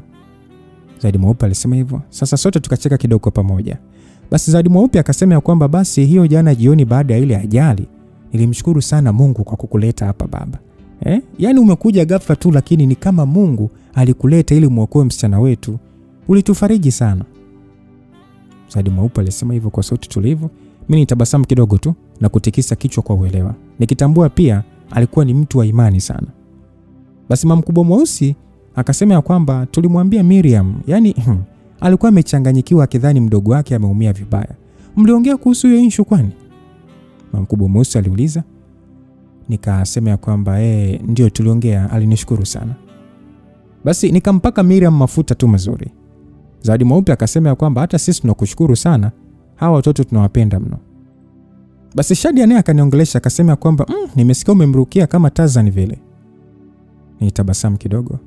Na hapo ndio nikamuona Tesha akiwa anakuja pamoja na mdogo wake, akiwa ameshikwa mkono kuongozwa na kaka yake. Mariamu alionekana kuwa kama ametoka usingizini vile, uso wake ukiwa umevimba kiasi na macho yake kuwa lege. Alikuwa amevaa dera pana huku nywele zake ndefu zikiwa zimevurugika kiasi. Naye Tesha akamleta mpaka kwenye sofa niloketi na kumkalisha karibu yangu, naye akakaa na sisi pia. Nikaingiza puani harufu nzuri ya manukato kama ya dada yao kutoka kwa binti huyu. Nikawa sasa nimemwangalia tu huku sasa nikitabasamu kirafiki, lakini nikitumia sekunde hizo chache kumtathmini zaidi. Basi Zawadi Mweupe akamsemesha akasema kwamba Mariam, umemwona kaka? Mariam akanitazama usoni kifupi sana, kisha akaangalia chini tena. Basi Tesha akamwambia kwamba mwamkie. Tesha akamwambia hivyo sasa akiwa amelishika bega lake huko karibu. Lakini binti huyo hakutamka neno lolote. Nikamwangalia vizuri zaidi na kuona jinsi kichwa chake na macho yake yalivyokuwa na aina fulani hivi ni kama mtikisiko hivi wa mbali sana.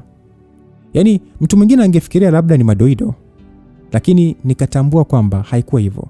Kihalisi kwa muonekano wake wa miaka ya teenager, kuambiwa na kaka yake amwamkie mtu mzima ni jambo lililoonyesha kuwa alihitaji kukumbushwa kufanya vitu fulani rahisi sana, hata kwa mtoto mwenye miaka 10 kukumbuka kufanya. Shadia akamsisitiza jambo hilo kwa kusema kwamba mwamkie kaka, si unamkumbuka alikusaidia jana usigongwe na push gari, si unakumbuka Lakini hata kwa msisitizo huo Mariam akaendelea tu kutazama chini. Nikaona ngoja nijaribu jambo fulani. Sasa nikakichukua kiganja na kukinyanyua mpaka kufikia kwenye paji la uso wangu, nami nikakiweka hapo. Alinitazama usoni na wengine wakawa wanautazama pia. Nikamwambia binti ya kwamba marhaba, ujambo? Mariamu akacheta basamu pana huku pumzi zake zikipanda na kushuka haraka kuonyesha furaha. Uso wake ukipendeza sana alipotabasamu namna hiyo. Naye akaangalia pembeni sasa akiendelea kufanya hivyo. Nikakiacha ganja chake huku sasa mimi pia nikiwa na tabasamu. Na kwa kiasi fulani nikiwa nimeanza kuielewa hali ya huyu binti. Mama zake wakubwa walikuwa wanatutazama huku sasa wakitabasamu. Naye Tesha akaniangalia kwa makini. Sasa nikamuuliza jamaa ya kwamba alikuwa amesinzia nini? Tesha akajibu yeye alikuwa amelala. Nikasema ungemwacha tu apumzike, si unajua usingizi ulivyo mtamu. Mama mkubwa mweusi akasema kwamba wala hata haina shida. Basi Shadia akasema kwamba yeye akilala sana mchana usiku anaanza kusumbu. Nikiwa namwangalia Shadia alipokuwa anataka kusema jambo fulani kwa maneno hayo, ndo akawa ameakatisha hapo kwa kilichoonekana kuwa kuzuiwa asiendelee kuzungumza. Labda kwa ishara ambayo mmoja wa wale mama wakubwa alimpa bila mimi kuiona. Basi nikamgeukia Tesha na kuuliza kwamba akilala sana mchana ni vibaya? Tesha akasema kwamba hamna, yani anaumwa sana. Sasa anapata shida kulala usiku akitumia masaa mengi mno kulala mchana. Yani usingizi hapati, yani hivyo yani. Basi nikatikisa kichwa kuonyesha uelewa. Ilionekana kuwepo na mambo mengi sana kuelekea swala la msichana huyo kuwa namna hiyo, lakini watu hawa hawakutaka kuzama zaidi ndani ya hizo mada, hasa kuziongelea na mgeni kama mimi, na ilieleweka. Lakini kutokana na mambo yote ambayo Ankia alikuwa amegusia kwangu kuhusu Mariam na hilo jaribio dogo lililofanya hapo la kutoa salamu, nikawa nimeingiwa na wazo fulani kuhusu hali ya binti huyu. Wazo ambalo bado sikuwa na uhakika wa asilimia zote kwamba lilikuwa sahihi. Kwa hiyo ningetakiwa kumwangalia vizuri hata zaidi ili niweze kumuelewa. Ni kwa sababu tu nilitaka kumuelewa na labda kwa njia fulani au hata kumsaidia. Basi baada ya hapo, Zawadi Mweupe akawa sasa ameuliza ikiwa tulikuwa tumeshakula ili aweze kuharakisha maandalizi ya kupika nasi tule pamoja. Lakini Tesha akamuondolea hofu wa kusema tulikuwa vizuri tu na tulipanga kutoka kwenda kutazama mechi. Basi tukaendelea kukaa hapo mpaka ilipofika saa 1 kasorobo, nasi ndio tukaaga na kutoka. Mpaka kufikia muda ambao tulitoka ndani hapo, Mariam hakuwa amenena chochote kile zaidi ya kutazama mara moja sana, akiwa na zoea la kucheza na vidole vyake mwenyewe na kung'ata kucha kwa wingi. Nami nikaondoka na Tesha, huku swala la huyo binti bado likizunguka akilini. Basi mguu mmoja na rafiki yangu mpya mpaka kufikia Masai, nasi tukaingia kwenye kumbi hiyo na kukuta watu wakiwa ni wengi sana. Waliojaza nafasi za kukaa walikuwa ni mashabiki wa Simba pamoja na mashabiki wachache wa Yanga. Sasa mimi nilikuwa nimemuuliza Tesha kuhusu Shadia, nikitaka kujua walikuwa na undugu wa karibu kiasi gani. Akaniambia kwamba Shadia hapo kwao wanamuona kama shangazi kwa sababu alikuwa ni rafiki wa karibu zaidi na marehemu mama yao, na walisaidiana kwa mengi mno. Akasema amemjua tokea upo darasa la 5, kwa hiyo wanamuona kama ndugu wa karibu zaidi. Akaeleza kwamba mwanamke huyo alikuwa na duka la nguo kule Mbagala na alikuwa ameolewa pia. Watoto wake wawili kwa wakati huu walikuwa Tanga kimasomo, huku yeye akiishi na mume wake maeneo ya Kongowe, kusiko mbali sana na mitaa hii ya Mzinga. Akawa amenionya eti niwe mwangalifu naye maana alipenda sana porojo, lakini akakazia kuwa alimpenda pia na alimuona kuwa wa muhimu mno kwa sababu ya ushikamanifu wake na familia yao. Hilo likawa limeniingia vizuri kichwani. Kwa sababu hii ilikuwa ni siku ya Jumamosi yenye uwepo wa mechi ya timu pendwa kama Simba. Nilikuwa nimetarajia idadi ya watu kuwa kubwa mapema tu, na kuingia kwetu hapo kukafanya macho ya tuelekee kama kawa yani. Tesha akaniongoza kufikia sehemu aliyosimama DJ. Naye Tesha akaanza kusalimiana na wanaume wawili waliokuwa wamesimama hapo. Mmoja alikuwa mfupi kwangu, lakini mwingine alikuwa mrefu hadi kunipita. Ni mweusi fulani hivi, mwenye ndevu nyingi kutokea kwenye timba mpaka kufikia kidevu. Alisalimiana na Tesha kwa njia yenye uchangamfu mkubwa, na jamaa akanitambulisha kwake kwa kusema huyo ndio alikuwa Bobo. Yule rafiki, yani rafiki yake ambaye ni meneja wa hapo Masai, ambaye anaitwa Bobo. Ndo alikuwa huyo jamaa Tolu. Sasa alionekana kuwa mtu makini na mwenye nguvu sana. Basi nasi tukasalimiana na kufanya maongezi mafupi ya kupatana nini, na akaonekana kunielewa. Tesha akamwambia tunatafuta sehemu ya kukaa ili tuangalie mchezo vizuri, lakini hapo palionekana kujaa. Hivyo Bobo akamuita mhudumu mmoja hivi wa hapo na kumwelekeza tupeleke kule kwenye kumbi ya VIP. Mhudumu mwanadada akatupeleka huku Bobo akisema angekuja kujiunga nasi pamoja. Sasa huyo mdada akatufungulia mlango wa chumba cha VIP nasi tukaingia. Hakikuwa kipana sana. Kulikuwa na masofa mazuri pande zote za ukuta, meza za mbao nzito katikati, michoro ya urembo kwenye kuta, mlango wa chumba kingine mbele zaidi kilichoonekana kuwa choo, na TV kubwa flat screen iliyotundikwa juu kwenye ukuta wa usawa wa mlango tulioingilia. Tayari kwenye runinga hiyo ilikuwa imeshawekwa channel yenye kuonyesha mechi hiyo, wachezaji wakiwa ndio wanaanza kucheza na tukakaa. Tesha akamwambia dada atuletee bia za Serengeti Light 4 za moto kwanza, naye akachukua hela na kutuacha. Basi Tesha akauliza kwamba aisee, unaona vile watu wanatuangalia tukiingia hapa? Nikasema ya naona, wanafikiri tuna pesa sana au? Wewe sana. Alafu wanafikiri yani mimi ndio nimekuleta huko ili kukudandia sasa. Wakati wewe ndio pedeshea hapa. Umeona ila umeponaje hapa? Kavipi kazuri kametulia hakana mambo mengi nini si unajua? Ya pako poa. Ankia kukosea lakini aliposema inafanana na sibule yake. Tesha akasema achana naye. Basi nicheka tu kidogo. Sasa dakika chache mbele alikuja mwanamke fulani hivi ni kama miaka 20 na kitu hivi, alivalia t-shirt na alikuwa amebeba hips za kutosha tu. Alikuwa ameshika ka container kadogo hivi kenye vinywaji kwa ndani, akaweka pale mezani. Sasa Tesha akianza kumchokoza kwa kumshikashika pajani na kumpiga kalioni. Sasa nami nikana tabasamu tu. Alipotufungulia bia akataka kuondoka na container lake, lakini Tesha akaushika mkono wake na kumvuta, na mwanamke huyo akamwangukia na wote sasa wakalala sofani hapo. Huyo mwanamke kalalamika akasema, wewe. Tesha akasema unaenda wapi bwana? Tesha akamuuliza hivyo sasa kitabasamu. Yule mwanamke akamwambia kwamba niache bwana na wateja. Tesha akamuuliza kwani sisi ni fisi ama? Mwanamke huyo akajitoa kwa kutumia nguvu kiasi. Naye Tesha akamwambia kwamba nenda kwanza kwa huyo jamaa, anataka akwambie kitu. Basi mwanamke akasema vizuri na kusema kwamba si niko hapa niambie tu. Tesha akasema kwamba msogelee bwana akwambie. Tesha akamwambia hivyo kwa msisitizo. Basi nikamwambia kwamba ila wewe jamaa, dada nenda tu kaendelea na kazi. Nilimwambia hivyo mhudumu. Basi akabeba container lake na kutoka. Sasa Tesha akasema kwamba hasa ndo nini JC mwanangu unazingua? Hujaona kishundu mwanangu hicho? Tesha alisema hivyo kwa kuudhika. Nikacheka kidogo na kusema kwamba na Soraya je? Yeye kwani hana? Tesha akasema kwa hiyo mwanangu umemkubali Tausi kumbe? Mtafute sasa, la sivyo mwanangu chukua na namba za huyo. Nikasema hey Tesha tulia mwanangu, nimekuambia mimi sio hivyo. Mwanamke mpaka niwe nimemkubali sana ndio napita naye. Tesha akasema wewe unaangalia wale wazuri ete? Hata mimi nawakubali. Sema bei mwanangu. Angalia usife mapema kaka. Kufa kupo tu kaka. Lakini kwanza maneno yake yakakatishwa baada ya mlango kufunguliwa tena. Na hapo wakaingia wanaume watatu. Aliyekuwa mbele alionekana kuwa kama bouncer sijui, maana mwili wake ulikuwa ni mkubwa na alivaa kwa njia fulani hivi yani ni kama jasusi hivi. Na miwani myeusi machoni nini.